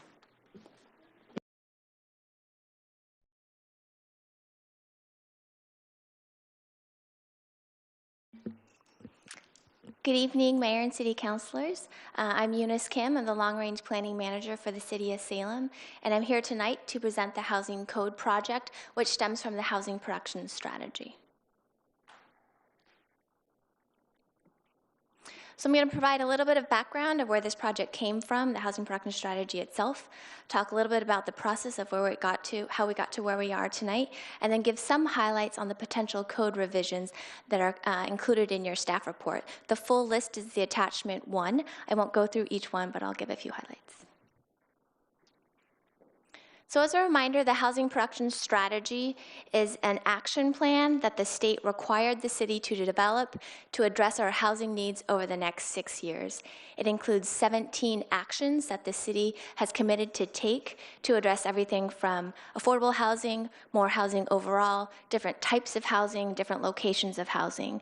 Those actions stem from regulatory changes to financial incentives, how we deal with our land, who we partner with, education, etc. The City Council approved that housing production strategy back in May, and then the state approved it in October. Since then, the state has notified the city that we are again a severely rent-burdened community. This means that over a quarter of our residents spend more than half of their income on rent. We've had this designation since 2022, and it highlights that we continue to need more affordable housing and different types of more affordable housing, whether it's accessory dwelling units, middle housing, and just different housing types. So the housing production strategy, again, has 17 actions. This slide shows those 17 actions and how we intend to implement them over the next 6 years. We tried to push everything as much as we could to near-term and mid-term in the next 4 years. And you'll see here circled on the screen is the zoning code for needed housing. That is the housing code project that I'm talking about tonight. So the housing code project really aims to promote more housing development. When we came to the council in May to ask for adoption of the housing production strategy, council asked us to make this project a priority, and so we kicked this project off immediately in June, and I'll talk a little bit about the process. We were also asked to bring back a list of potential code changes by the end of the year, and so we're here tonight. As part of that motion, we were also asked to bring back an update on our permitting process and the improvements that we're making to that, and we are expected to bring that back early next year. We will also give a quick update early next year on kind of where we are on a lot of these other actions. So we've been working with the community and really closely with the development community since we kicked off this project. We've had a series of meetings with the developers, whether that's architects, engineers, land use consultants, you name it, the development community itself, realtors, et cetera. And then we've also had some one-on-one meetings. We've met with the Disability Rights Task Force because some of these ideas are looking at incentivizing accessible housing. We've had meetings with the neighborhood chairs and land use chairs, a public open house, and so we've tried to engage the community as much as we can on these very detailed code changes. So the list of potential code revisions really fall into several buckets. They look to promote the development of single family, middle housing, multifamily, mixed use, and then there's other standards. There's standards that look at our tree code, our infrastructure requirements, so I'm going to walk through a few of those tonight. So a few of the code revision ideas really look to promote infill development or middle housing. So middle housing, just as a reminder, is 2-family, 3-family, 4-family uses, townhouses, and cottage clusters. Those are like the United Way project where there's detached units around a common courtyard. So today, we only allow cottage clusters if those units are detached, and we only allow up to 12 units. As part of this project, we're proposing to allow up to 16 units and to allow both detached and attached units to allow flexibility for design. We're also looking to incentivize or allow greater infill in our multifamily zone, specifically our multifamily 2 zone. So we want to exempt small lots from having to meet our minimum density requirements if there's already a house on the property. So as an example, if you live in a multifamily zone and you have a smaller lot and you want to maybe add 1 unit, today you have to meet our minimum density. So based on the size of your lot, you might have to actually add 2 units, 3 units, 4 units, and maybe that property owner just wants to add 1 unit, and we don't allow that today without some sort of adjustment. So by exempting these smaller lots, we retain the bigger lots for larger multifamily projects, but we allow that smaller infill on the smaller lots. We also are trying to facilitate more ground floor housing in our mixed-use 1 zone. So we created the mixed-use 1 zone back in 2018, and the idea at that point when we created this zone was really kind of your traditional mixed-use buildings where you have commercial on the ground floor, residential units above. So a lot of those design standards were really tailored to having commercial uses on the ground floor. So there's higher ceilings, more windows, more awnings, and a close setback to the street. What we're actually seeing in that zone, though, is full multifamily. We have a great housing need, so people are developing housing in our mixed-use zones, which we allow already, but our design standards aren't really facilitating, aren't really accommodating as well ground floor residential uses. So as part of this project, we're looking at kind of scaling back some of those design standards if you want to do housing on the ground floor. So less windows for privacy, less awnings, lower ground floor height, and setback further from the street. One of the focuses of this project is to add some flexibility into our tree preservation ordinance. One of the ideas is to allow developers to apply to remove significant trees from their property if they want to develop single family or middle housing. So a significant tree is a large white oak that's maybe 20 inches at breast height or 30 inches for other trees. And today, if you want to remove those types of trees, those significant trees from a lot, and you want to develop a single-family home or middle housing, you have to go through a tree variance. This is a process where there's public notice and there's local appeals. But if you want to remove those same type of trees for multifamily, you can go through a tree removal permit, which is an administrative process. So we are proposing to change the process for single-family and middle housing to essentially match multifamily so that it's a streamlined process, an administrative process. We would add in and make sure there's mitigation and replanting requirements just like we do for multifamily housing. Some of the code revision ideas really look at our infrastructure requirements. So as an example, today, if you are to develop middle housing, say you're developing 3 units on a lot, and you later want to divide those units, so there's 1 unit on a lot, we call that a middle housing land division. But in order to do that today, you have to have separate water, sewer, utilities to each lot. That's part of state law. But just this year, state law has changed to give cities the option to also allow shared utilities. So we did some research, and cities like Portland, for example, allowed shared sewer, which is maybe a more cost-efficient way to do middle housing through a land division, so we're proposing to allow that.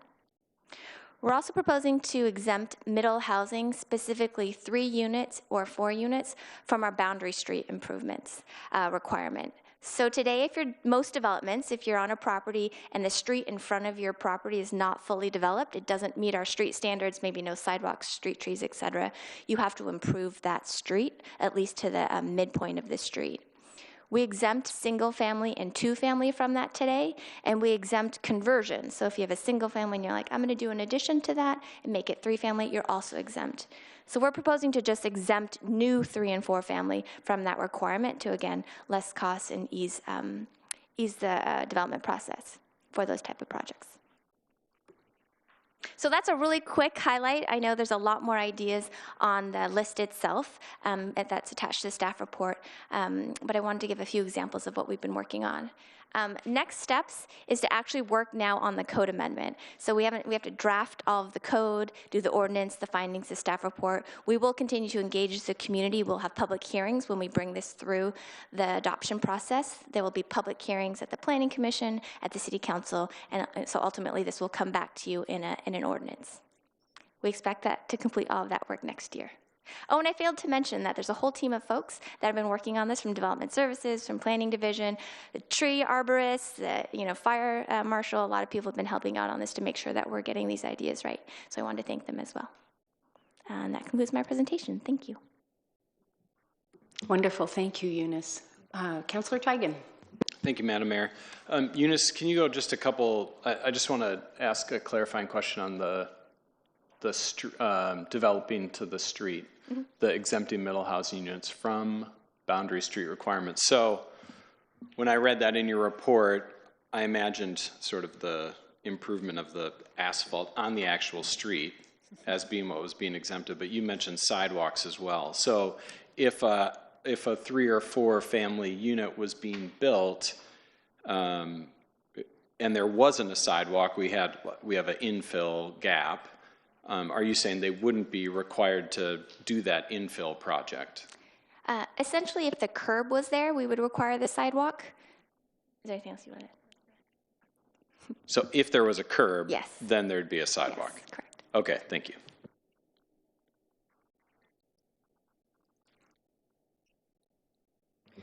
Yeah, Councilor Matthews.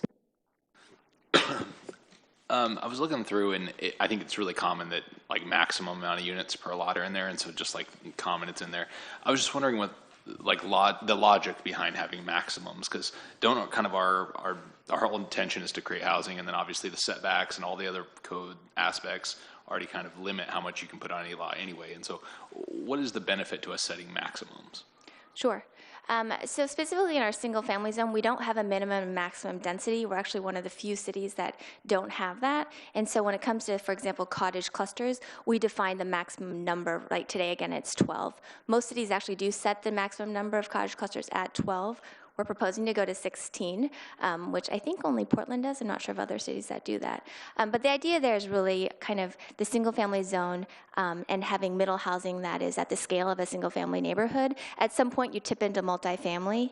And so we have heard concerns from the neighborhood associations that even 16 is too much. They'd rather us stay at 12. So we're trying to kind of strike a middle ground on what neighborhoods maybe would be okay with and kind of allowing more development with the cottage clusters.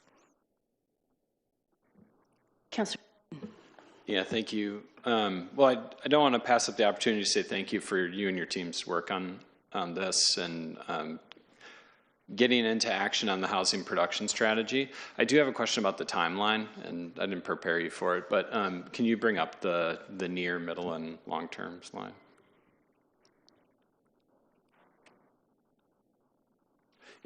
It's really about the I'm most curious about the permitting process. I think some of the conversations that we had moving into the housing production strategy and comments tonight, just really trying to tackle the thing that leads to delays really is the process and the adage that time is money. So I'm curious just where we're at with also tackling that problem in addition to the zoning. Sure. We've actually been doing a lot of work on the permitting process in the last couple of years and are continuing that work. I don't know if, Robin, you wanted to add anything specifically.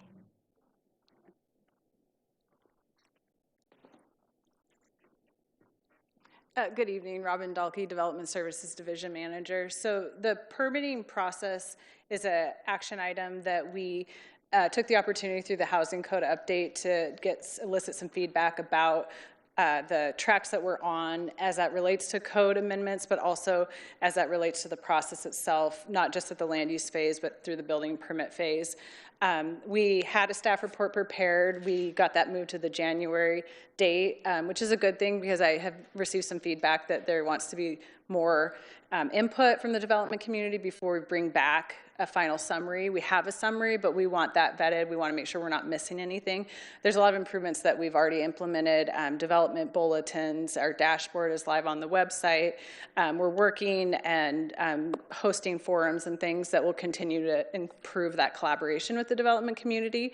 But we did find that it was hard to focus our efforts on the zoning code changes, which will take more time with the process to get through adoption, whereas the permit process improvements do have time for us to work through and adjust without going back to council and requesting for resolutions and adoptions and things like that. So I'm working closely with the Home Builders Association, and we will be bringing a staff report back in January with a status update, and then I expect we'll be coming back again in the spring or so.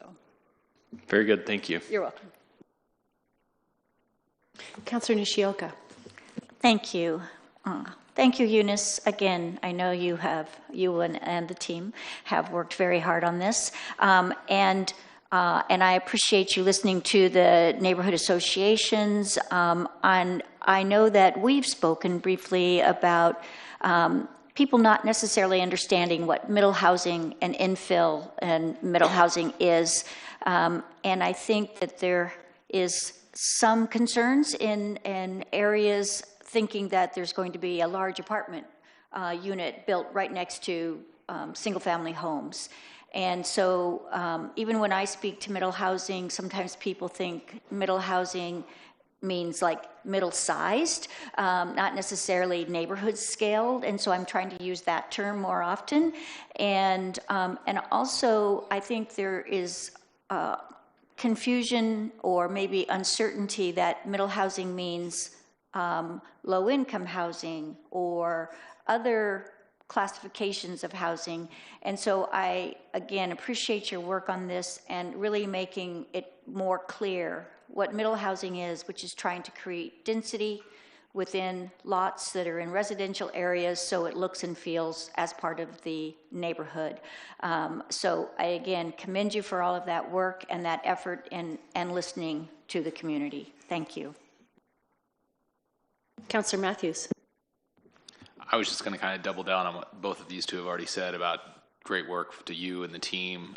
We already heard from a couple people tonight and just how much you did as far as being able to interact with the development community already to get here. And I know it was a shorter timeline than was originally prescribed for this, and so awesome job. Councilor Brown. Thanks, Madam Mayor. Thank you. You know, I appreciate all the work that you and your team do, so thank you. So, Eunice, I'm going to go back to the trees, right? Because that's where I'm getting stuck. Councilor Warren's already laughing because she's probably thinking the same thing. So I'm going back to the trees. So you said in most cases the tree variance is going to be removed. Is that correct? We would switch the process for removing a significant tree to develop single-family middle housing from a tree variance. That's the process today, which is, again, public notice, to a tree permit, a tree removal permit, which is an administrative process. No public notice, no appeal. And when you say significant tree, are you saying in number or in size? Size.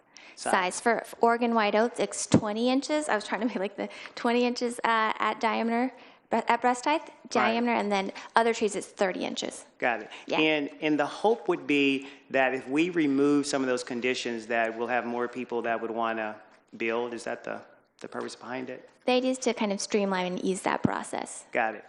And when it comes time to replanting those trees, is that the city's responsibility to replant? We would work on replanting requirements. Got it.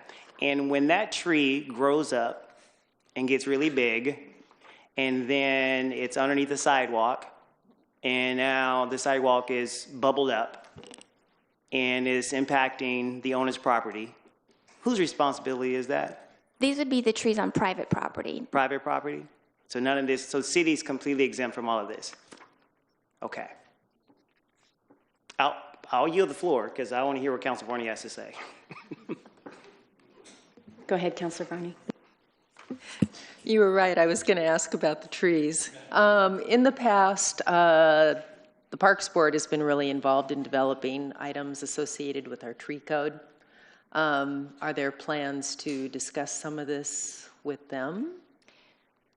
There is going to be a project to look at our tree removal process in the public right away and how we can better coordinate that process with private development and the removing trees. And I think that is or has gone to SPRAB.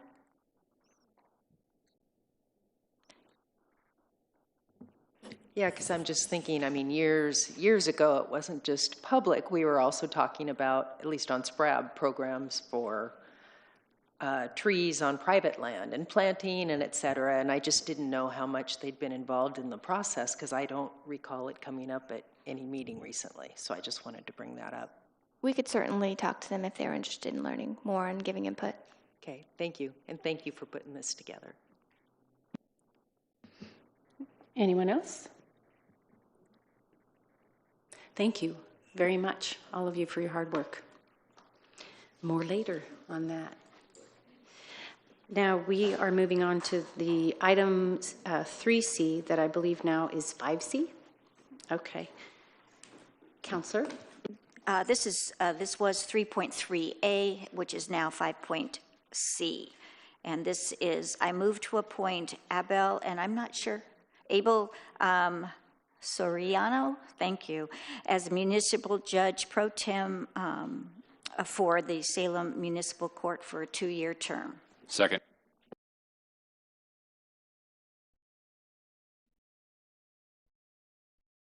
Okay, we have a motion. Do you want to ask Councilor Vang if she's good? Yeah, Councilor Vang. Thank you, Mayor. I actually pulled this off of the consent agenda because I wanted to let this body and my constituents know that my husband works very closely with Mr. Soriano, and so I believe this is a potential conflict of interest, but for transparency's sake, I'm going to recuse myself from the discussion and the vote. Thank you very much. Okay. It was moved and seconded. Moved and seconded by Gwen? Nope, by Matthews. Sorry about that. City Recorder. So seconded by Matthews. And so I guess it's now up for any discussion? Yep. Anyone want to discuss this matter? All right, will the recorder please call the roll? Councilor Gwynn? Aye. Councilor Brown? Aye. Councilor Vang? Abstains. Councilor Nordijk? Aye. Councilor Varney? Aye. Councilor Tigan? Aye. Councilor Nishioka? Aye. Councilor Matthews? Aye. Mayor Julie Hoy? Aye. Motion passes. Now we are moving on. And I believe that we need Councilor Vang back in the room. Didn't get that long of a break. She really recused herself. She's gone. She's...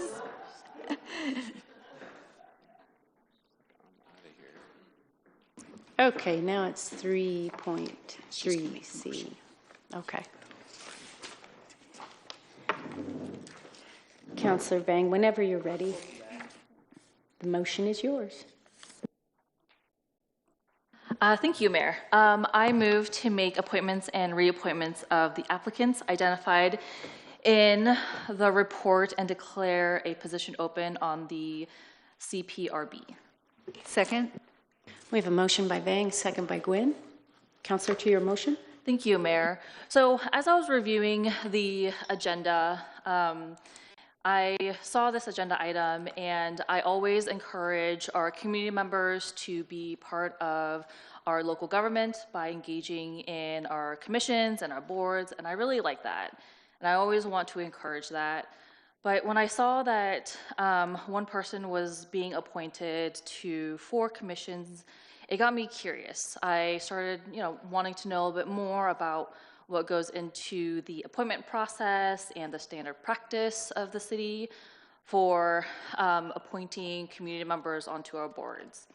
And so because I want to make sure I'm not discouraging people from participating. But I've also heard quite a bit of public comment tonight concerning the appointment of one person to so many commissions. And so, as I'm reviewing the agenda, I also saw that there was a recommendation to not appoint a person who's already on the board to the police review board. And so, started asking questions. I'm getting curious. And so, I'm asking, why is this person not being reappointed when they have been on the board? What changed from the initial appointment to now? Is there new information that just came out, or is there information that's readily available in our community? What's changed?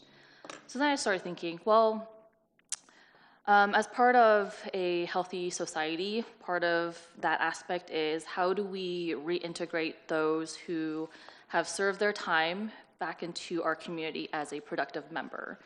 And the other part of me is also considering, how long ago was this issue or this conviction?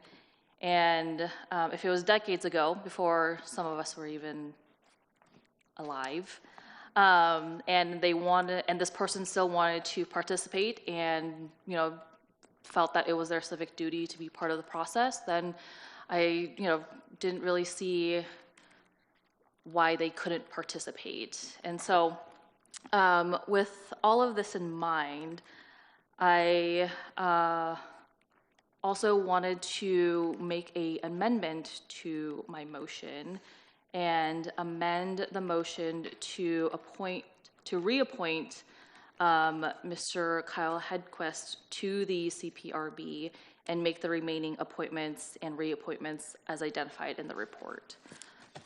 Thank you, Mayor. So I believe that was your motion to amend. Do we have a second on that motion? Second. We have a motion and a second by Brown. And before we discuss the motion to amend, I wanted to clarify that as part of the additions tonight, there was an error in the original report where Mr. Sewell was noted as being appointed to the Salem Parks and Recreation Board. That was an error. He was not appointed by the committee, so that addition corrects that. So there are still 3 remaining boards and commissions that he's being recommended for appointment to. One is a mayoral appointment that's not subject to council's review, and the other 2 are still on the agenda. So please proceed, Councilor Vang. Thank you, Mr. Atchison. But yeah, I think I laid out kind of my reasoning for bringing this motion and why I wanted to amend the motion. So I want to hear from my council members what their thoughts were and kind of engage in the discussion before we vote. Councillor Varney, go ahead. First of all, we're going to vote on the amendment, right? Correct. So procedurally, you vote on the amendment first, then return to the main motion. That's what I thought.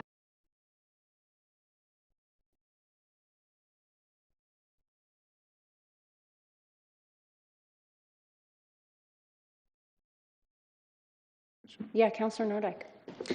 Thank you. And I would like to add, just by way of background, this is why we need people to apply for vacancies. There aren't many people who apply for these positions. So when 1 or 2 people apply for 1 or 2 openings and nobody else applies, people get appointed. If they meet the qualifications, they get appointed. Just as a general course, that's how Boards and Appointments Committee typically works. So we could, as a body, reopen any of the appointments we made tonight, except for ones, of course, that are subject to mayoral appointment. But if this council is unhappy with the proposed additions to these committees, you can move to reopen all of them and encourage more robust participation from the community. Because we don't always get a lot of applicants. First of all, a lot of people don't have the bandwidth to serve and volunteer their time, right? They're busy putting food on the table. They're taking care of their family. They're running a business. They're working long hours. So there's a lot of folks who cannot give. And so they are automatically removed from consideration because they've removed themselves from consideration. But after that, there are those who feel confident enough and ready enough to serve. And there are plenty of people who would make outstanding additions to our boards and committees who don't feel that they will be appointed if they were given a shot. There are some sections of our community who don't feel seen and don't feel heard, and they don't apply. So those people don't apply either. Then you get lower down the list. Now you get to the handful of folks who know how city government works, know that these boards and appointments exist, and know how to apply in English. So you go from the universe of potential applicants down to a very small list. And so when the committee receives appointment considerations, sometimes we have one applicant for one vacancy, or maybe two applicants for one vacancy, or what have you. Or, as is also the case, if you look at how a lot of our boards are structured, there are so many barriers to entry that good people are not allowed to apply. There are positions that only property owners can have, positions that only someone with either a real estate background or arts curation, I'm not making this up, or expertise in landscape architecture. There are dedicated positions like that on our boards and committees, which means that a lot of young people or people who don't have a lot of money or don't own real estate or aren't in the real estate world or don't have a wall full of diplomas from high school, undergrad, graduate school, and so on, all of those folks are automatically out of the running, which is something that I know we are working on at the city. I've spoken on this many times in the past that we need to lower the barriers for entry. And I will also say this is not the first time I've raised this with some of my peers, but we need a Hispanic Advisory Commission. And that would, I would love to have the benefit of that input. That would be really useful for a lot of the conversations that have been coming before council. So some of this is just historical and contextual for those of you who don't know a lot about the boards and appointment process. As a more senior member, as the senior member of council, I'd like to give you this background and also my 2 cents. But if you're not sure of how best to proceed, I think one of the things you could do is just reopen and encourage people to apply. And any applicant is willing to renew their application, put their hat in the ring. It's not a no, it's just a not yet. So that is one potential outcome that we could do, again, for the positions that are not a mayoral appointment only. Thank you. Thank you, Councilor Nordyke. I would just add to that, one of the things that we considered in our meeting of the boards and commissions was, what is the time commitment? If someone is applying for more than one board or commission, how much time does that require? Mr. Sewell was recommended to the Civil Service Commission, which hasn't met for years and convenes only as needed. So we don't know what the expectation is of that. The Citizens Advisory Traffic Commission only convenes as needed. The mayoral appointment was to the Human Rights Commission.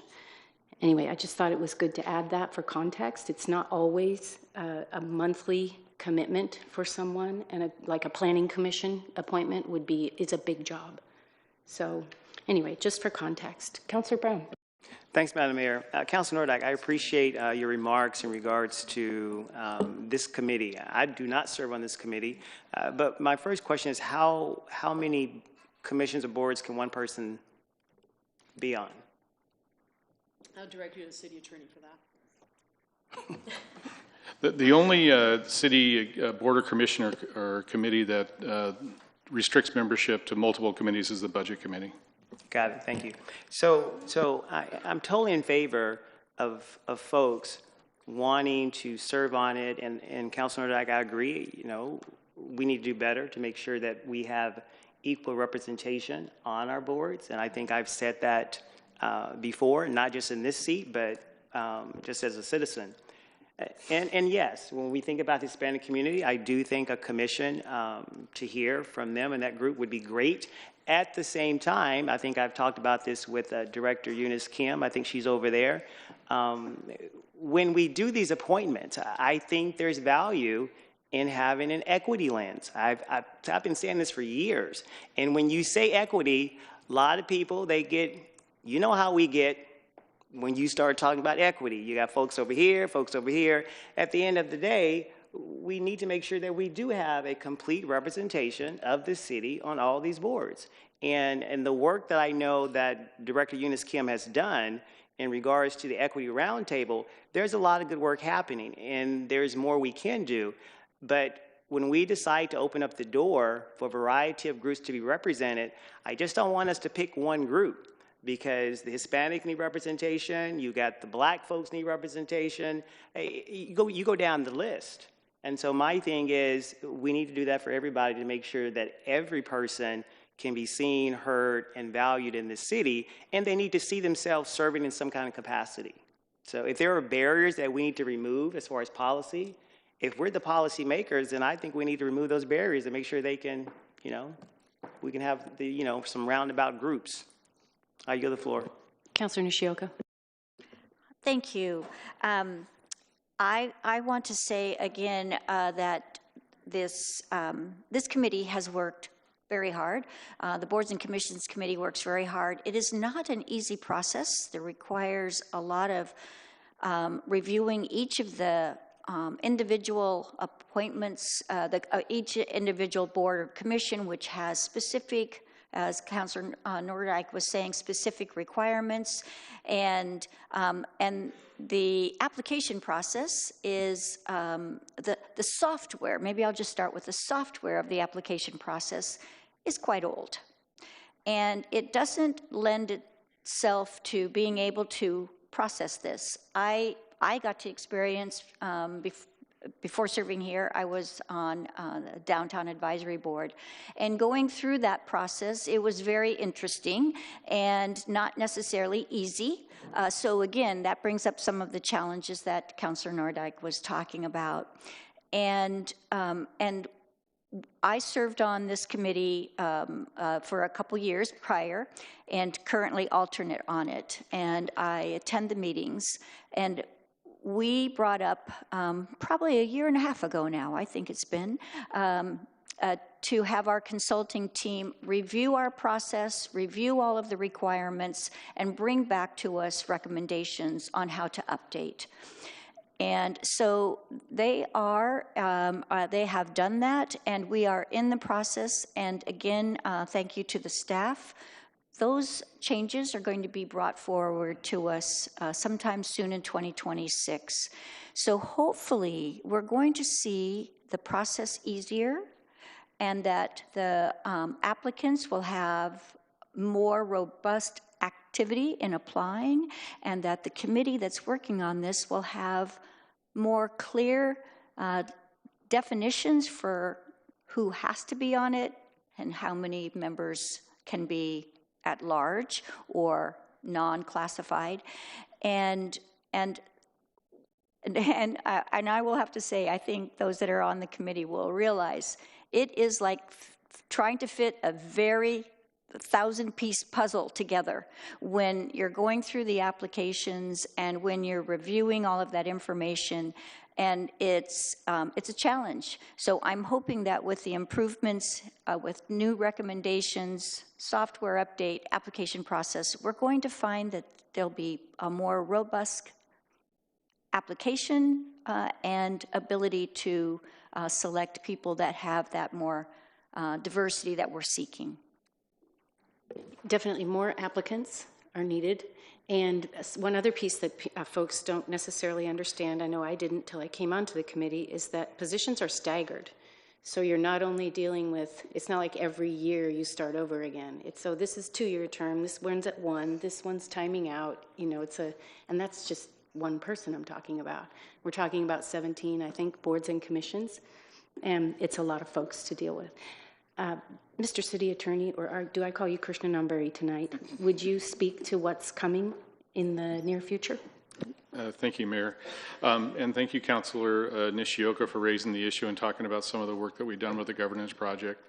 So that work started quite some time ago, and Moss Adams, now Baker Tilly, brought back some recommendations to work on our application process, to work on the application form, to look at some of the membership requirements for members of boards and commissions, as well as whether some boards and commissions should have their mission changed, should be sunsetted, things like that. I believe about 2 months ago, or maybe it was less than that, we brought back a report with some changes that we've already made. We're also working with implementing a new software system that's going to take over for the current system that manages the city council agenda process. It'll also manage the boards and commissions process as well as the appointments. That's going to help us manage that process more efficiently. In attending the boards and commissions meeting for the last several months, I can tell there's a lot more information and a lot more better organization of that process that we can provide to the committee members and provide you a little bit more depth in the applications that are coming in and what those requirements are. And as members of that committee and members of council have said any number of times, we do need to look at what those membership requirements are and try to make them make more sense for council and the community, and we'll be doing that. What I've asked is that we get out to all of our boards and commissions over the next month and a half and find out what they think as far as what the membership requirements should be, because a lot of those membership requirements, those are adopted by council, and they were adopted for a reason, because we do need certain specialties and knowledge and expertise on those different boards, but we don't want to be so restrictive that you're not able to make appointments for qualified applicants that meet other needs for the city and for the council. So we're going to be bringing that back hopefully February, March on that piece, as well as some of the other pieces that affect boards and commissions. Councilor Varney. Thank you, Mayor. First of all, just for the members of the public, could you list the members of the Boards and Commissions Appointment Committee? I am going from memory, so please correct me if I'm wrong, but it's... Just raise your hand.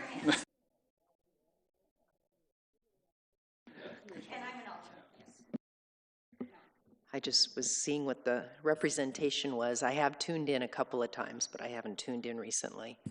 I appreciate all the comments, and I agree that we need to encourage wider representation and remove barriers.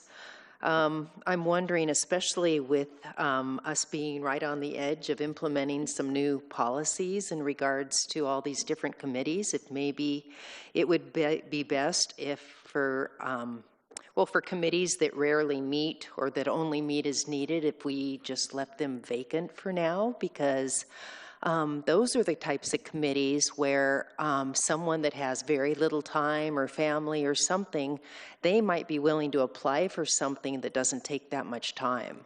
And that might be a way to encourage people. So I just wanted to throw that idea out there. Since I didn't listen to the meeting, I don't know which of these appointments are really crucial, how long the positions have been vacant, things like that. So I apologize for not looking into that beforehand, but those are some of my kind of thoughts. Mr. City Attorney? If I can respond to Councilor Varney's comment, I know the Civil Service Commission has been dormant for some time. It's mostly related to the fire service, and the fire service would like to get that committee up and running, and they do have some issues for it. As far as the Citizen Traffic Advisory Committee, I don't know if Director Martin is aware of any current activities that are coming for that particular committee and wants to speak to that. Director Martin? I think you've been called down to the podium.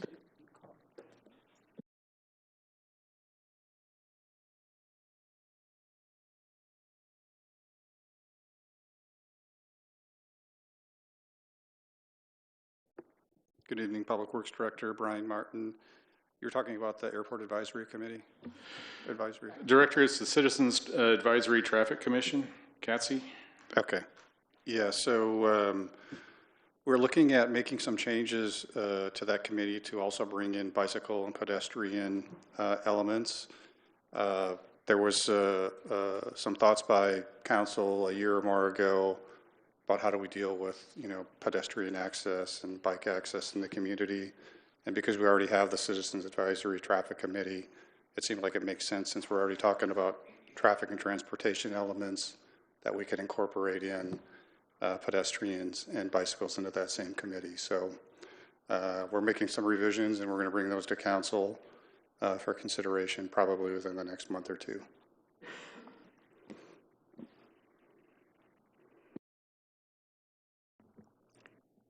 Councilor Matthews. Thank you, Director Martin. Oh, he has a question for you.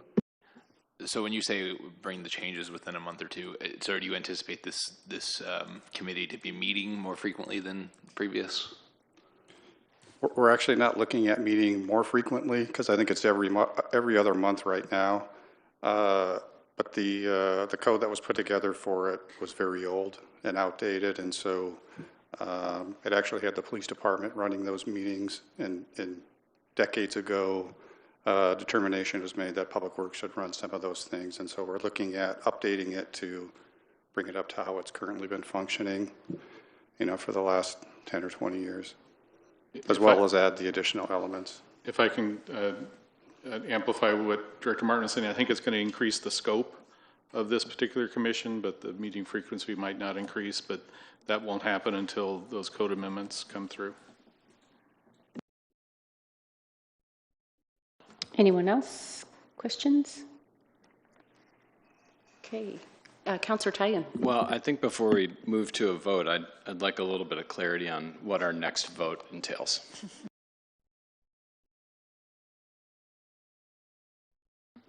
So the amendment to the motion that's on the table right now is to reappoint Kyle Hedquist to the Community Police Review Board and make the other appointments and reappointments that are noted in the report. Councilor Tigan.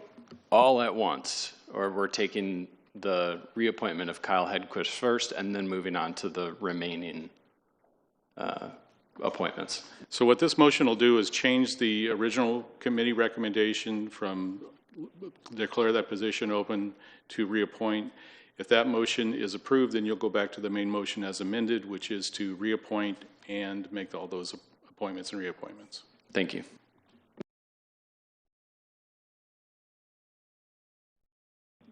Councilor Matthews.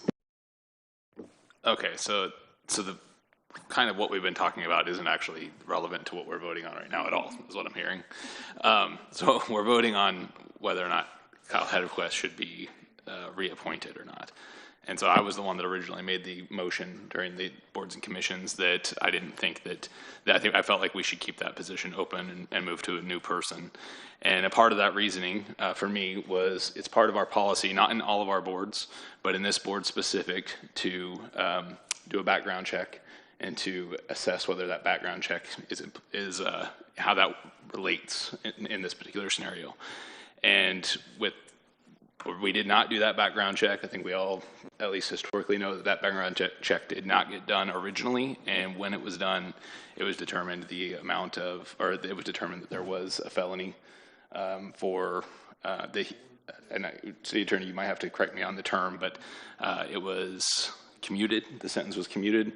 But ultimately, that felony still exists on the record for homicide. And so it's my opinion that because this particular board is supposed to evaluate whether or not a criminal history and that particular criminal history, there is not many criminal histories that are more aggressive or at a higher level than this particular felony. And so it's my opinion that if this particular one does not rise to that level of disqualifying someone for a board, or this board particularly, then I'm not sure what one really would and why we evaluate it in the first place.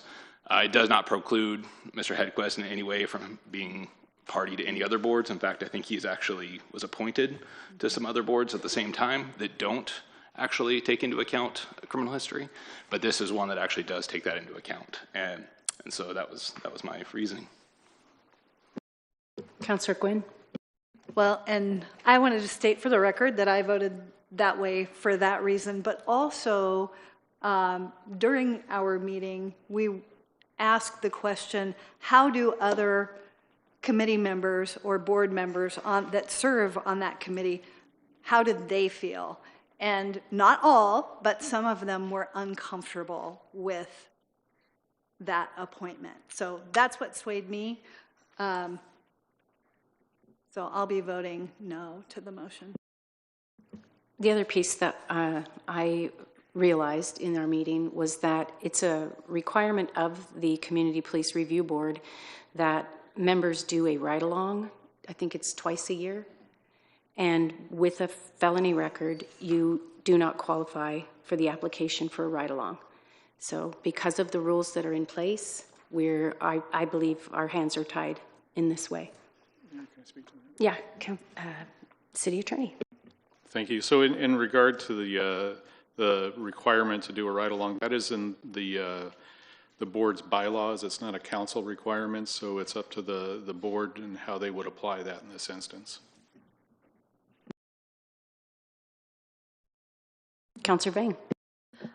Thank you, Mayor. And I appreciate Councillor Matthews and Councillor Gwen's comments in regards to this particular applicant. But like I said in my initial thoughts earlier, part of a healthy community is how we reintegrate our members back into our community and back into our society. And if a community member wants to be part of a board or a commission or engage in their civic duties, I don't believe that there should be barriers to that. And part of my line of thinking is I agree that with such a serious conviction, that does need some thought and some pause. But in addition to that, I think we also have to ask ourselves, how long ago was this? Like, was it recent? If it was, I understand the concern, and I think we should move cautiously. But if it was decades ago, and there hasn't been any other legal encounters or other criminal matters that came up to be, then this is somebody who has been able to successfully reintegrate into our society and wants to continue to engage in our community. And I don't think that should be stopped. And I also had that same question, Mayor, about the ride-alongs. And I was looking through the bylaws, and I was looking through the rules, I suppose. And in there, it says that those ride-alongs can be waived if shown good cause by the city manager. And if it is police policy to be very strict on those ride-alongs, then I think that's good cause to not have a community member go, but it doesn't mean that they can't participate in being on a commission.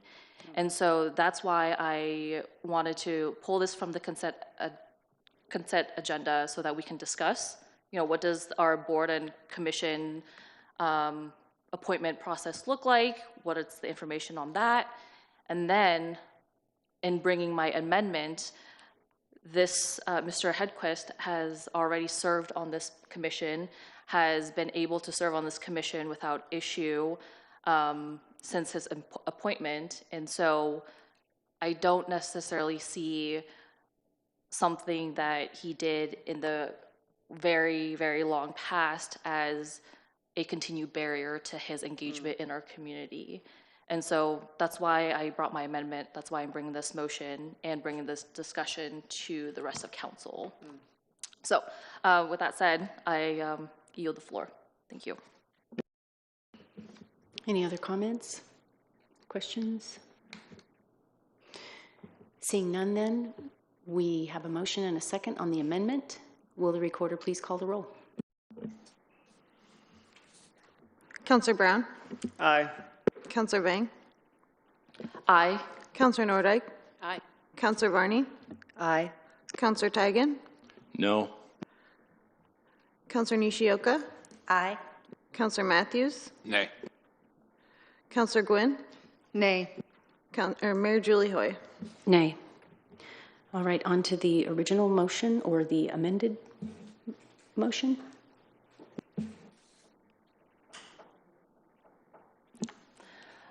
So I think that motion carried. So the motion as amended is to reappoint Mr. Hedquist to the CPRB and make the other appointments and reappointments as noted in the report.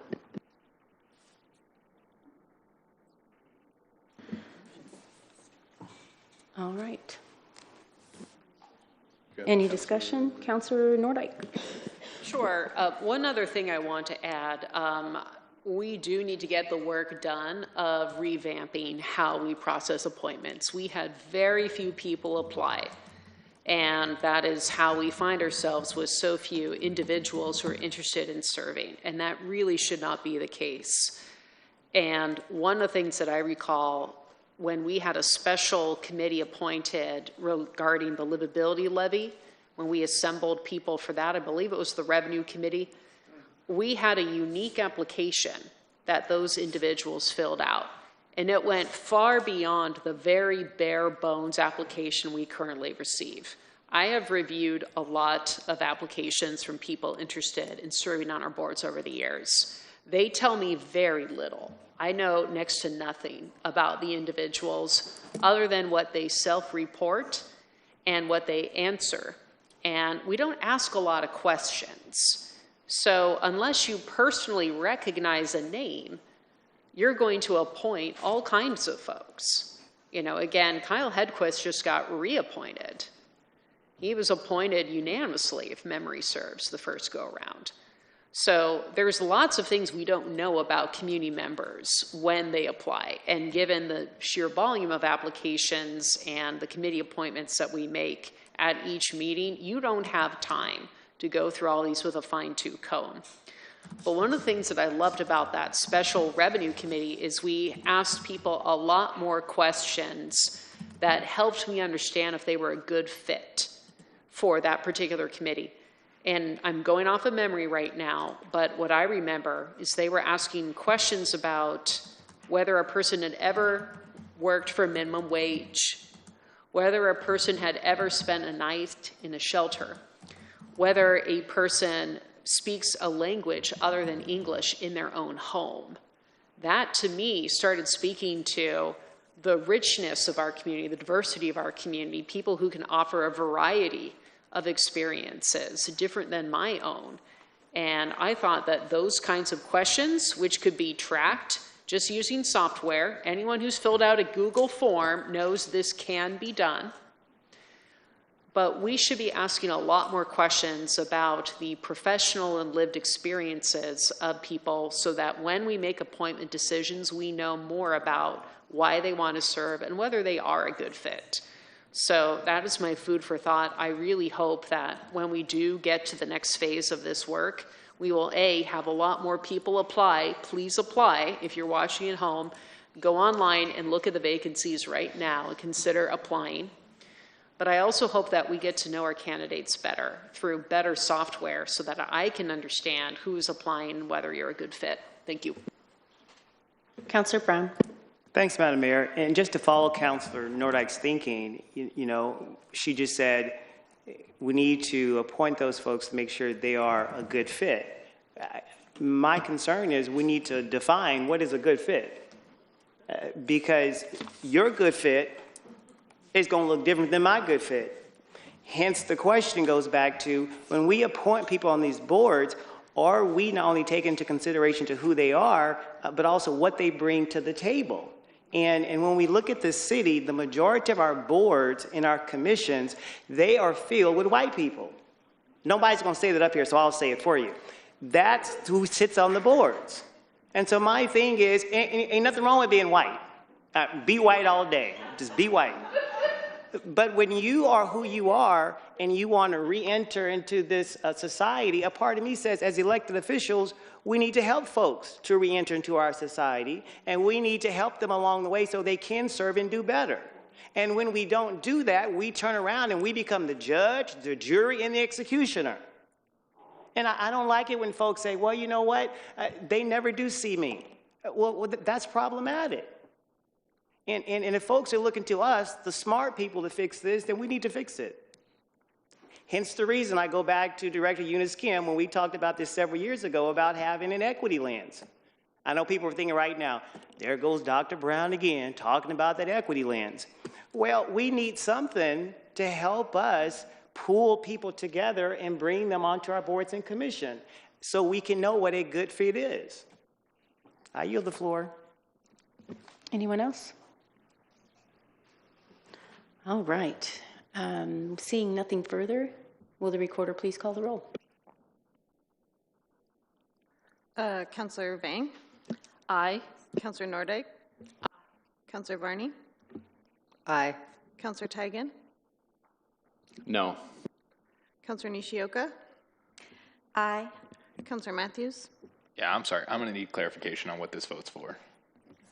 So the amended motion would reappoint Kyle Hedquist to the CPRB and make the other appointments and reappointments as noted in the report. So this is for the, I thought we just voted on the amended motion. Oh, this is for the entirety of, okay, I got it now. Nay. Councilor Gwynn? Nay. Councilor Brown? Aye. Mayor Julie Hoy? Nay. Okay, motion passes. We are moving on to the information reports. Item 6A, the update on the city's participation in the Local Leaders Forum. Item 6B, the annual evaluation of the City of Salem Floodplain Management Plan. Item 6C, summary of recent activity and progress on the 2022 voter-approved Salem Safety and Livability Bond Measure. Item 6D, announcing mayoral appointments to the Airport Advisory Commission, Historic Landmarks Commission, and the Human Rights Commission. And that's it for information reports. Moving on to ordinances. Item 7.1A. Councilor Vang? Thank you, Mayor. Is this where I read it? As motion? Okay. Advance Ordinance Bill number 10-25, approving annexation, applying city zoning, and approving withdrawal from the Marion County Fire District number 1 for a territory at 4952 Center Street Northeast to second reading for enactment. Second. We have a motion by Vang and a second by Varney. Councilor, to your motion? I think we should vote on it. Perfect. Any discussion? Seeing none, will the recorder please call the roll? Councilor Nordyke? Aye. Councilor Varney? Aye. Councilor Tigan? Aye. Councilor Nishioka? Aye. Councilor Matthews? Aye. Councilor Gwynn? Aye. Councilor Brown? Aye. Councilor Vang? Aye. Mayor Julie Hoy? Aye. Motion passes. Moving on to item 7.1B. Councilor Matthews? Sorry, Dan, am I supposed to do the first reading and for these two? I'm sorry, yes, please do. Okay, so for 7.1A, ordinance bill number 10.25, an ordinance declaring certain territory located at 4952 Center Street Southeast, annexed to the city of Salem, prescribing zoning and withdrawing the territory from the Salem-Marion County Fire District number 1. So we're good on that one. Please proceed to 7.1B. 7.1B ordinance bill number 11-25, an ordinance declaring certain territory located at 3741 Langley Street Southeast and the 37 to 3800 blocks of Langley Street Southeast and Timbet Drive Southeast, annexed to the city of Salem, prescribing zoning and withdrawing the territory from the Turner Rural Fire Protection District. Thank you. Councilor, to your motion. Do I need to actually say the motion at this point? Is that the deal? The motion is still on the floor. We're okay to proceed to a vote if no one has any discussion. I have nothing. Anyone else? Discussion? Okay, seeing none, will the recorder please call the roll? Councilor Varney. Aye. Councilor Tigan. Aye. Councilor Nishioka. Aye. Councilor Matthews. Aye. Councilor Gwynn. Aye. Councilor Brown. Aye. Councilor Vang. Aye. Councilor Nordyke. Aye. Mayor Julie Hoy. Aye. Motion passes. We have no second readings. We're moving on to public comment. I'll call 2 names at a time. Please come forward to the podium, press the button so you see the green light. You'll have 3 minutes to speak, and please announce your name, your ward, or your address for the record. I'll call Matthew Macera and Jackie Roche.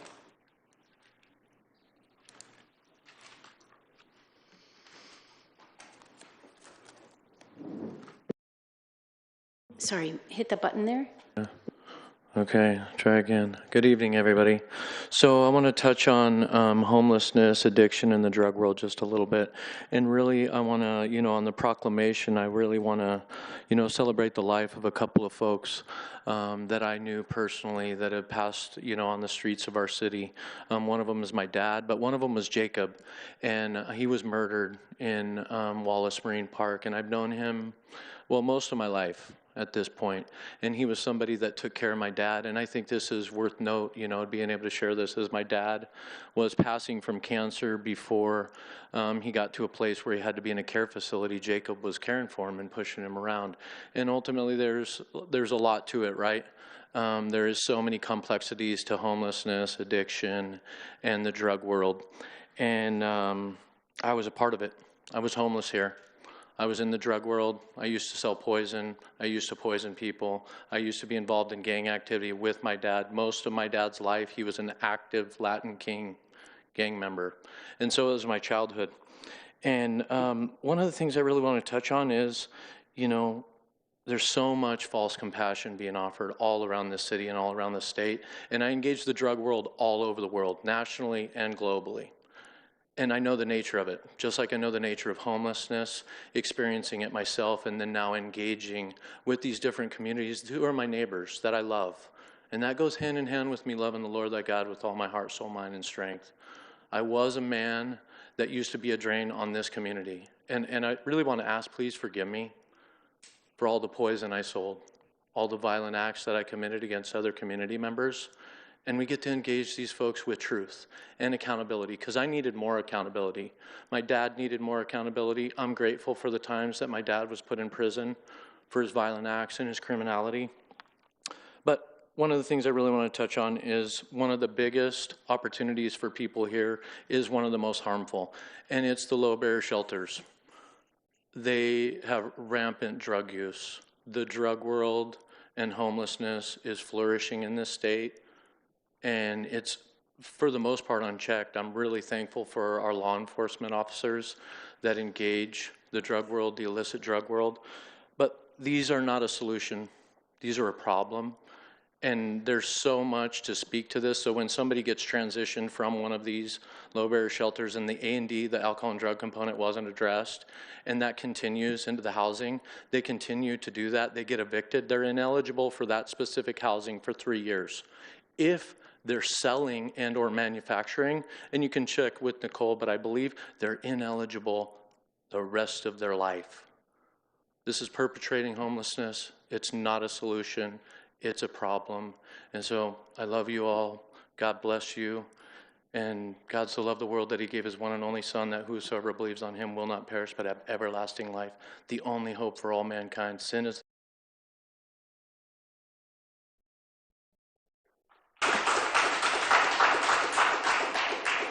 Jackie Roche and Rachel Atchison.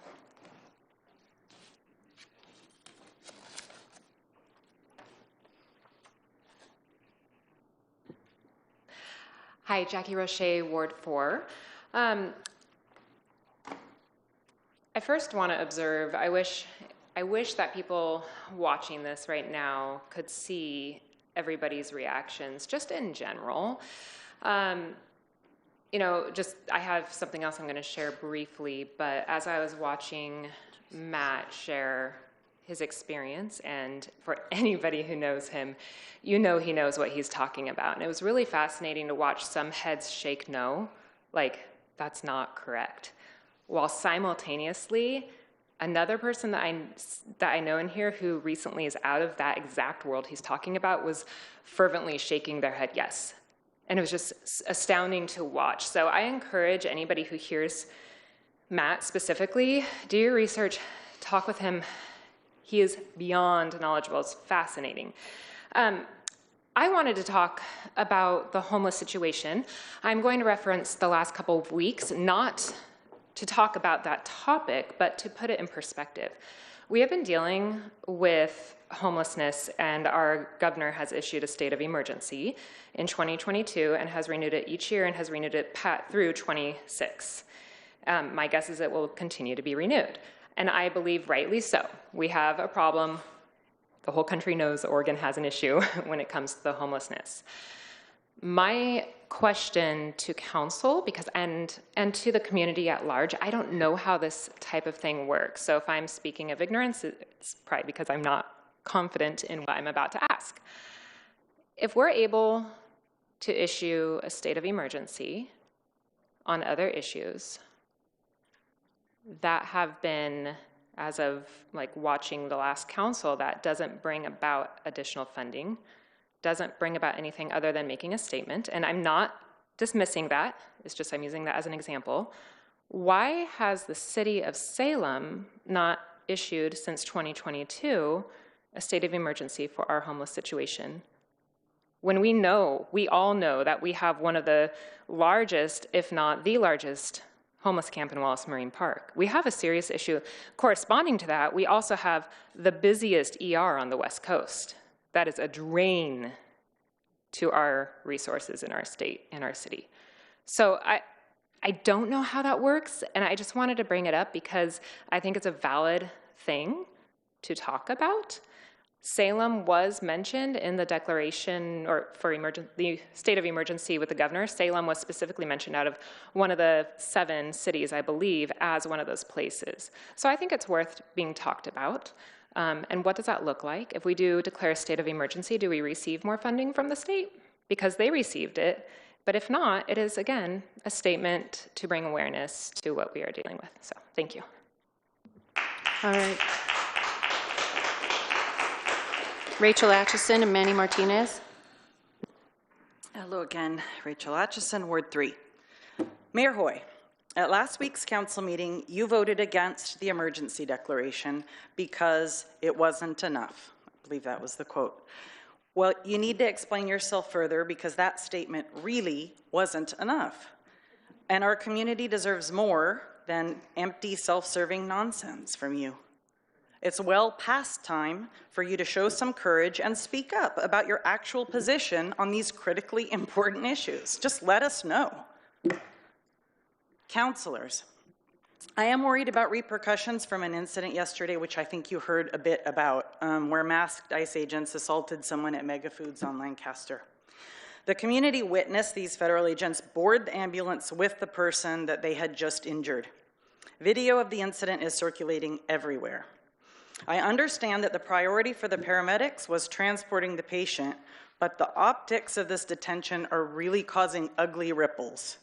One of the purposes of sanctuary policy is assuring that all residents of Salem feel safe using our emergency services. We don't want folks to not call 911 when they witness a crime, a medical emergency, or see a structure on fire. Imagine being afraid that any response to your heart attack or stroke could be accompanied by masked men trying to further hurt you. We need public clarification from our fire department about how they interact with ICE, especially because incidents like this appear to conflict with state sanctuary policy. And I'm not an expert in this, but this is the public perception. Are there procedures in place? Our community also deserves an explanation from the fire chief at the next city council meeting. Thank you. All right. Manny Martinez and Kathleen Treppa.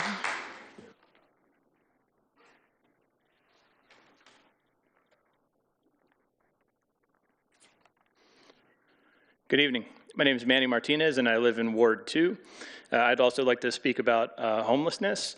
I'd like to thank the women that came in for the proclamation about Homeless Memorial Day. It's a tragedy that so many people lose their lives on the street and shouldn't be happening in this country, shouldn't be happening in Salem. One thing that I find alarming is that that proclamation was the only thing that happened today as far as this meeting goes where we were talking about homelessness. And in the last several meetings, there hasn't been anything really on the agenda about this issue. And the people of Salem have made themselves very clear. I think it's 41% of people in Salem have said that homelessness is the #1 issue that they're concerned about. I think the next 19% is public safety. So the people of Salem have made it very clear that this is the #1 issue, yet in the last several meetings, there's been almost no discussion about solutions to this problem. I'd like to offer just a simple idea of maybe how we can start to move the ball forward on this. And I know there isn't going to be a one-size-fits-all solution, but we need to start doing something to really address this issue. My feeling is that the #1 priority in Salem moving forward needs to be the creation of new shelter space. It's a very simple idea. We talk about not wanting to have people sleeping on our streets and in our parks while they need somewhere to go. It's the moral thing to do, and it's legally necessary in order to enforce a public camping ban. So we need to invest in shelter space. It should be the #1 priority, building new shelters and or repurposing existing structures for new shelter space. What can we do? Let's take an inventory of every single piece of property, every structure, every building that Salem owns. Let's look at the ones that we're not using and that we don't have any plans for, and let's put them up for sale. The 2026 Salem yard sale. Okay? Seriously, it's a novel idea. Other cities have done this before. Let's sell off all the stuff that we don't need. People do it in their own households all the time. We can do that as a city. We could potentially raise millions of dollars for new shelters. And then once we have the proper shelter space available, then we can actually start to enforce the public camping ban that already exists, but we just don't enforce it. With the proper shelter in place, there would be no logical reason to allow people to live on the street. They wouldn't need to. And then we can come face to face with the very difficult part of this problem is that there are those who are suffering from addiction that will choose to live on the street even when offered the help that they so desperately need. And then we'll have to have a real conversation about how to enforce that public camping ban, but we need to have the shelters first. And with that, we'll be able to empower people instead of continuing to enable them. Thank you.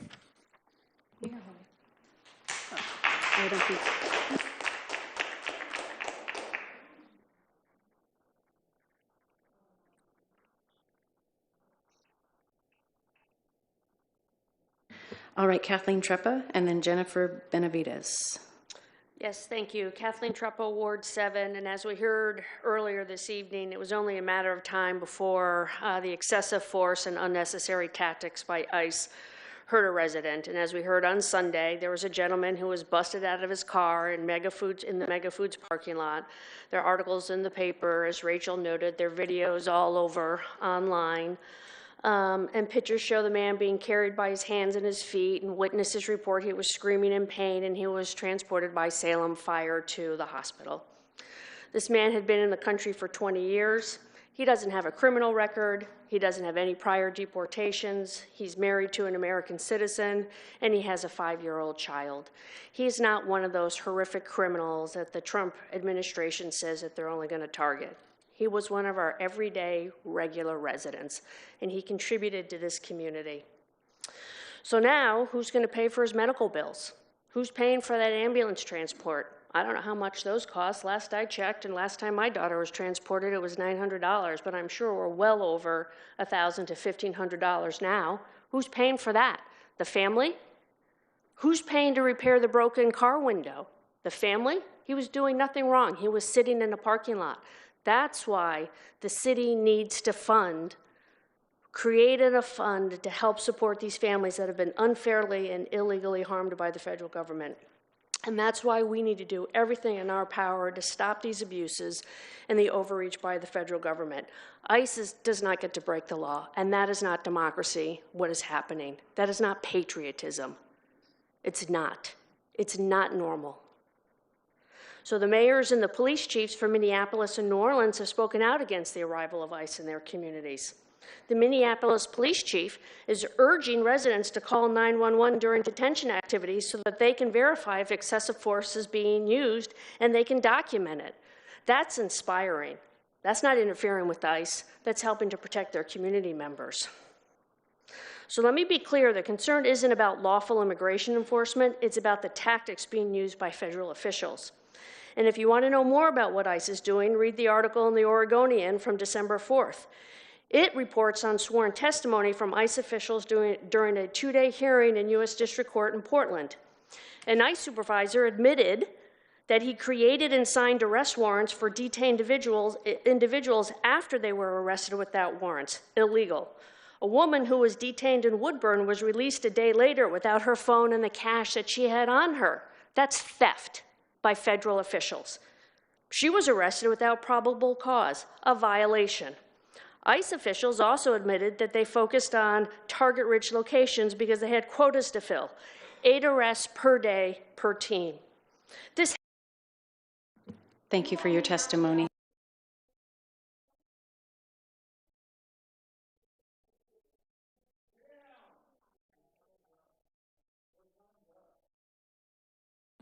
All right, Jennifer Benavides. Okay, thank you. Jennifer, and did you and Carmen need to speak together? Okay. Just hit that green button, announce your name, your ward, or your address for the record. I think I hit it. Good evening. My name is Jen Benavides, and I work in Ward 1, and I own a home in Ward 8. I grew up in Salem, attending Morningside Elementary, Leslie Middle School, and South Salem High School. Salem has always been my home. I'm here to speak about homelessness on this day that you have made a proclamation about. For 6 years, I worked for a company contracted to clean up homelessness impacts throughout our city. I've watched businesses fined for code compliance issues, even after spending hundreds of thousands of dollars to protect their properties. I've seen buildings burned by warming fires and lives lost due to drug use. The St. Joseph's fire, fueled by fentanyl, is one example. I've listened as people have criticized our police and our fire departments, but I ask this, have you ever run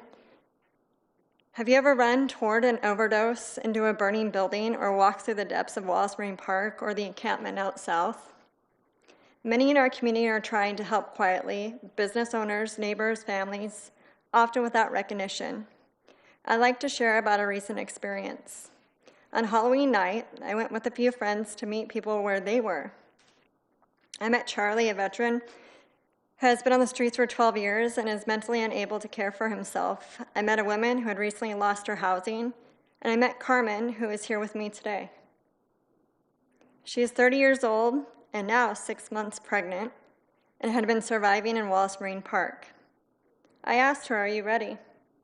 And she said yes. Later that night, after I took my kids trick-or-treating, Carmen called. She had packed up everything, she was ready, and she was ready to enter detox. I was out of town, so I sent an Uber to pick her up, but when she arrived at Bridgeway, she couldn't be admitted without medication. That was still in her tent near her abuser. It was 10 p.m. on Halloween. She was being told she had to go back to what she had just escaped. I called everywhere for help. Finally, Salem PD stepped up. They met us at the park and escorted her safely into the park to retrieve her medications.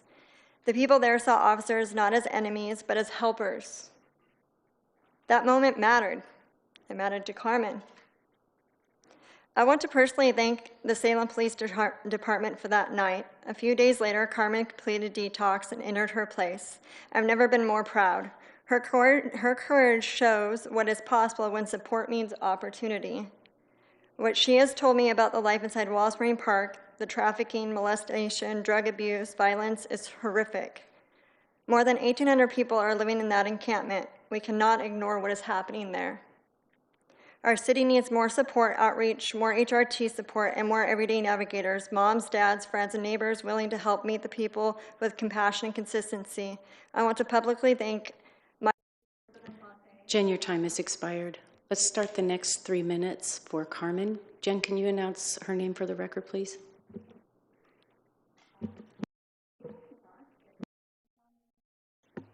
And I have a song to share.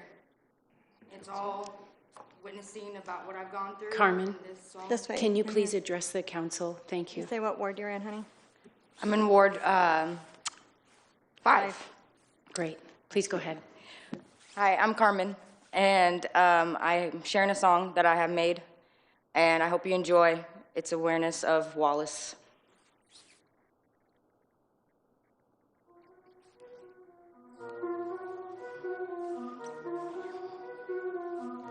Homelessness is on the rise. I've seen it with my own 2 eyes. The life's disguised from your own demise. Happens when the light dies down and darkness arrives. Underneath your very own skies, these predators I call these guys, they're enemy who proud towards the silenced, and all they take is lives with groans, cries, and pain they purposely make, but their good intentions are fake. I can't believe this guy. You allowed this to go further. You can't deny it. Needs to be addressed before more weeks amplified. They whisper love, they creep through the night, but their targets are high. Then you're gonna die. They speak to other kids, hoping yours is next. West Salem and Wallace Marine is reeking like hell. The quarry where wrongs go unseen. I am the one who sees. They're hollow and mean. Give your neighbors glory. It's a West Side story. My heart is aching. My soul is shaking. This awakening is something earthquaking. The devil's morphing house fires into hobo spiders. Spinning lines and webs where the truth unravels. I can't believe this guy. You allowed this to go further. Can't deny. Needs to be addressed before more cries and whisper low, but their targets are high. I'm here to inspire, to stop Satan's fire, to light up the dark, raise your hearts higher. This poem is a mirror. Are you outraged yet? Blindfolded mercy leads to regret. Caregivers blind, accountability denied. It's their disability, your silence amplified. Are you with me and your city? Or will you let darkness claim its city?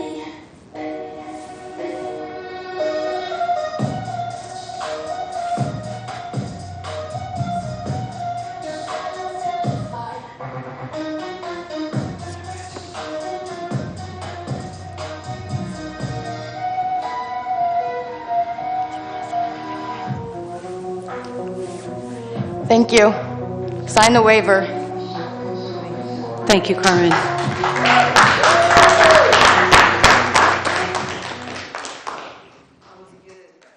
That's very good. I'd like to call Ron Sturba.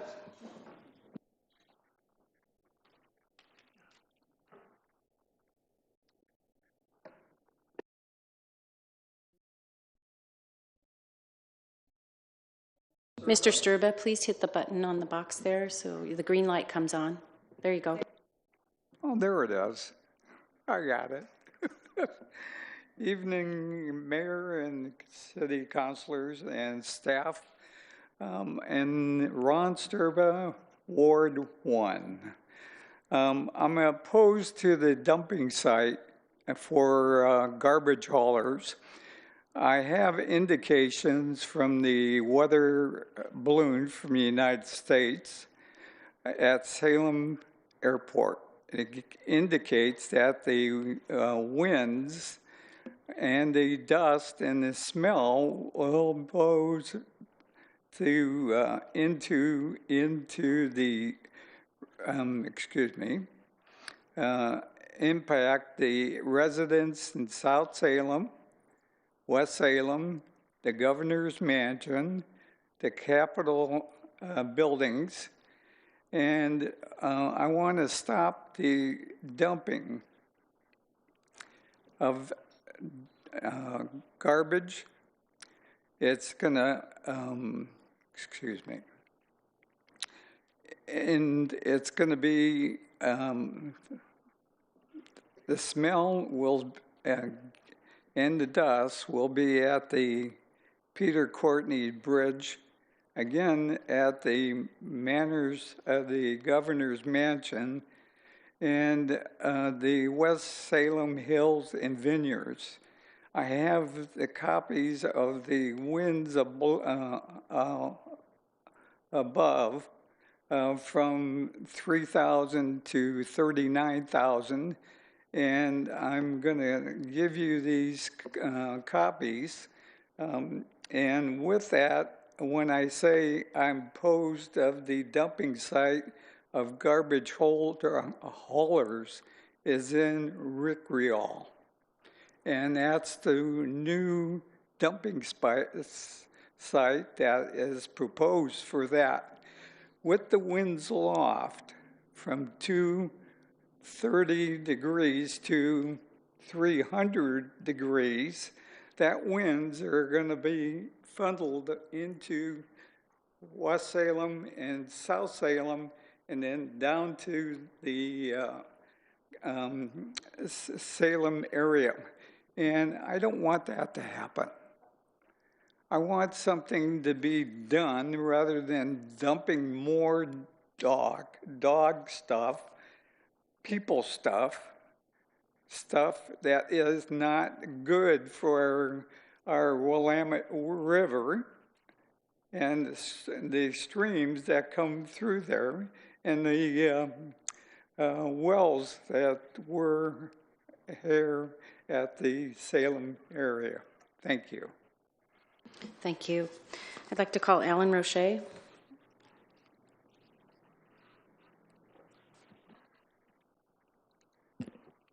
Good afternoon. My name's Alan Roche. I'm in Ward 4. I want to thank you, council members, for all of you being here. There's a few things I want to address really quick when we're talking about commissions and having more diversity on different commissions. Two things that were brought up. One, yes, we need more diversity, more representation there. My biggest question to you, Councilor Brown, you're talking about it's all white people. How come you don't have people you're shoulder tapping to apply for these positions? All of you, anybody that says that there's not enough diversity on there, how come you're not shoulder tapping the people in your community to apply for those? That's how servitude works. Somebody recognizes something, an ability, and you invite them to come along with you on those committees. When you're not doing that, it's not a white person's fault. You systematically have done it to your own people if you're not inviting them to come with you. So don't attack us for that. And another thing about saying a commission for Hispanics, I thought we got rid of desegregation in this country in the 60s. Why are we bringing it back? That I don't understand. I lived during that time. I don't understand why we have to have separate committees for different ethnic groups. We don't have to have that. We sang earlier, we pledge allegiance, indivisible, under God. And everybody jumped up and said, and justice for all, except for Oregon citizens. Because our sanctuary state does not protect Oregon citizens. I lost a dear friend and employee due to our sanctuary state laws. Her and her husband were on their anniversary on a motorcycle ride, got hit by a drunk driver. Imagine if this was your daughter, your family member. And to find out the drunk driver that hit them, third time DUI, no driver's license, no insurance, no documentation. No arrest record for DUIs. He was released because he was undocumented. That's what a sanctuary state does. killed 2 people, and was on his way out of this state to be released again. Thank God for ICE that stopped him at the border and said, no, not on my watch. You don't go get to kill people and walk away. But the crazy part about it, he only got 3 years for each person he killed. 3rd DUI, folks. Us citizens here on our 2nd DUI, ask any Salem PD right now, we'd be doing jail time on our 2nd DUI. Undocumented, they walk. No charges. That's how we treat our citizens. You want to talk about compassion? Let's have compassion for our citizens first. Everybody deserves equal rights. That includes our citizens. And then you want to go and overtax our businesses and everything else? We need more money for this. We need more money for that. How about let's start taking care of each other? Let's quit this division crap. It's tiresome. Thank you for your time.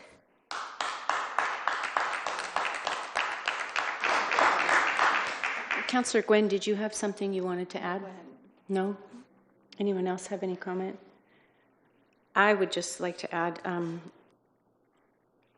there were a couple of meetings that happened just this week with Marion and Polk County, as well as Salem PD, and I am looking forward, 2 meetings happened. I'm looking forward to conversations with this council, public conversations, about how we plan to navigate a collaboration effort in this, along with the Bloomberg Harvard things that are happening. It's just a very exciting opportunity for all of us. And to stay on that track for a clean, safe, and healthy Salem is where I'm at, and I hope we can be there together to move forward so we can have a more livable Salem for everyone. No. Okay. I will have something. Councilor Gwynn, go right ahead. I just didn't want to take it away from you if you were going to ask.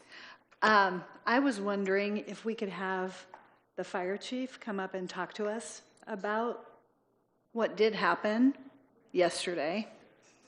Chief and Gerboth, he knew I was going to ask him because I told him. Would you mind coming forward just to explain? Thank you.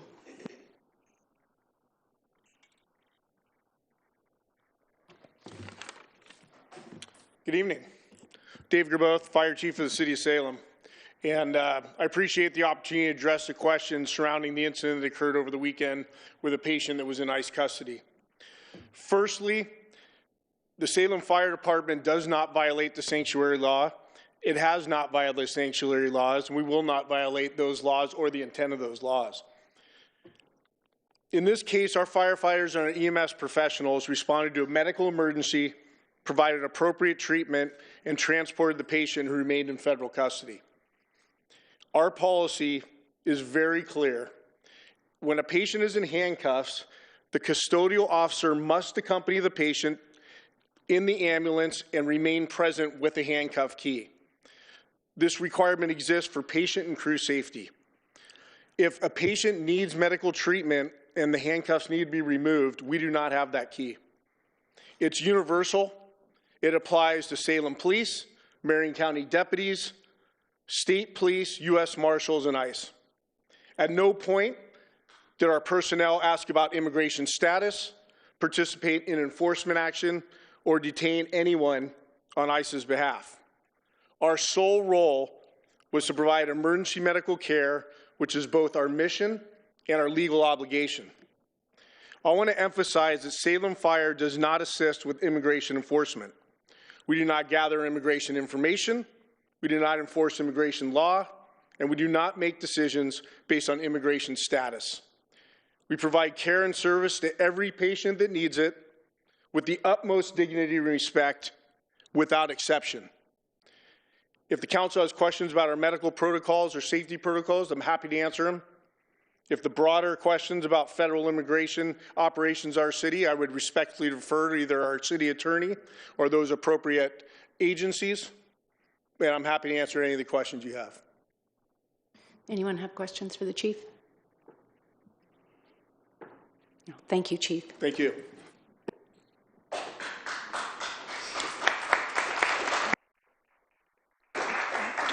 All right, I think we may have a 2025 year in review to watch. Am I right?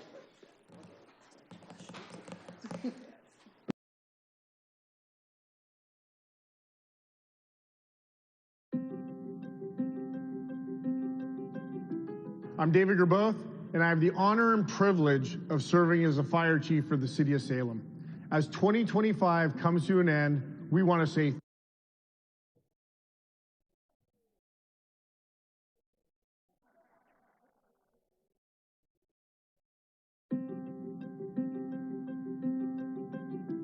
I'm David Gerboth, and I have the honor and privilege of serving as a fire chief for the city of Salem. As 2025 comes to an end, we want to say thank you. In 2025, we responded to more emergency incidents than ever before in our history. We also brought ambulance service back to the fire department, and we're now in the midst of recapitalizing our entire fleet thanks to your approval of the 2022 Safety and Livability Bond. On December 4th, we celebrated our 168th anniversary of serving this community and the Capitol. We could not have done it without your support. I'm Senior Officer Mark Jantz, and I'm coming to you from the Salem Police Department, where we just marked 5 years in our new building. We are so thankful to the community for passing the bond back in May of 2017. So thank you, Salem. Hi there, my name is Officer King with the Salem Police Department Homeless Service Team with our partners here from the City of Salem SOS. We're here at Wallace, where we're working here and the rest of the city to make sure that Salem is a safe, clean, and healthy place. Thank you for your help and thank you for your support. Thank you. Hi, Salem. I'm Lori Shaw Caceres, the new opioid prevention coordinator with the City of Salem. The past year and a half, I've had the privilege of working with Marion County Prevention, a number of youth-serving organizations, and Salem Kaiser schools to help make this a healthier place for kids to grow up. We're grateful for your continuous support. Thanks, Salem. Hi, Salem neighbors. My name is Irma Coleman, Neighborhood Program Manager here for the City of Salem. And just want to say thank you for your support in this last year. Thank you for always being involved and caring about your community. I'm Rob Romanek, Parks Planning Manager, coming to you from Morningside Park, where the city has completed some great improvements. Coming to you from Gear Park, where the city's constructing a brand new off-leash dog area from Gear Park, where the city's making a number of investments, including this brand new skate park you can see behind me. We're so grateful to the community. Thank you, Salem. Hello, this is Bridget Esqueda, Salem Public Library City Librarian here, and I am actually in the library right now and wanted to thank you and show you gratitude for passing the levy, helping us expand our hours, and helping us keep our services and sustain them. So thank you, Salem. Hi, I'm Marilyn Daly Blair, and I am the director at Center 50 Plus. And I just want to say thank you for supporting the levy, and thank you for supporting community services. I'm wishing you and your family a happy new year. This is Krishna Namburi, your city manager, and I'm reporting to you from our temporary headquarters while we are retrofitting City Hall. I can't believe it's almost end of the year, and we have accomplished so much together. To all of the City of Salem employees and the council, thank you for what you do every day to serve this community. And Salem, thank you for continuing to engage with us. I am so proud to be part of this team and this community. Happy holidays.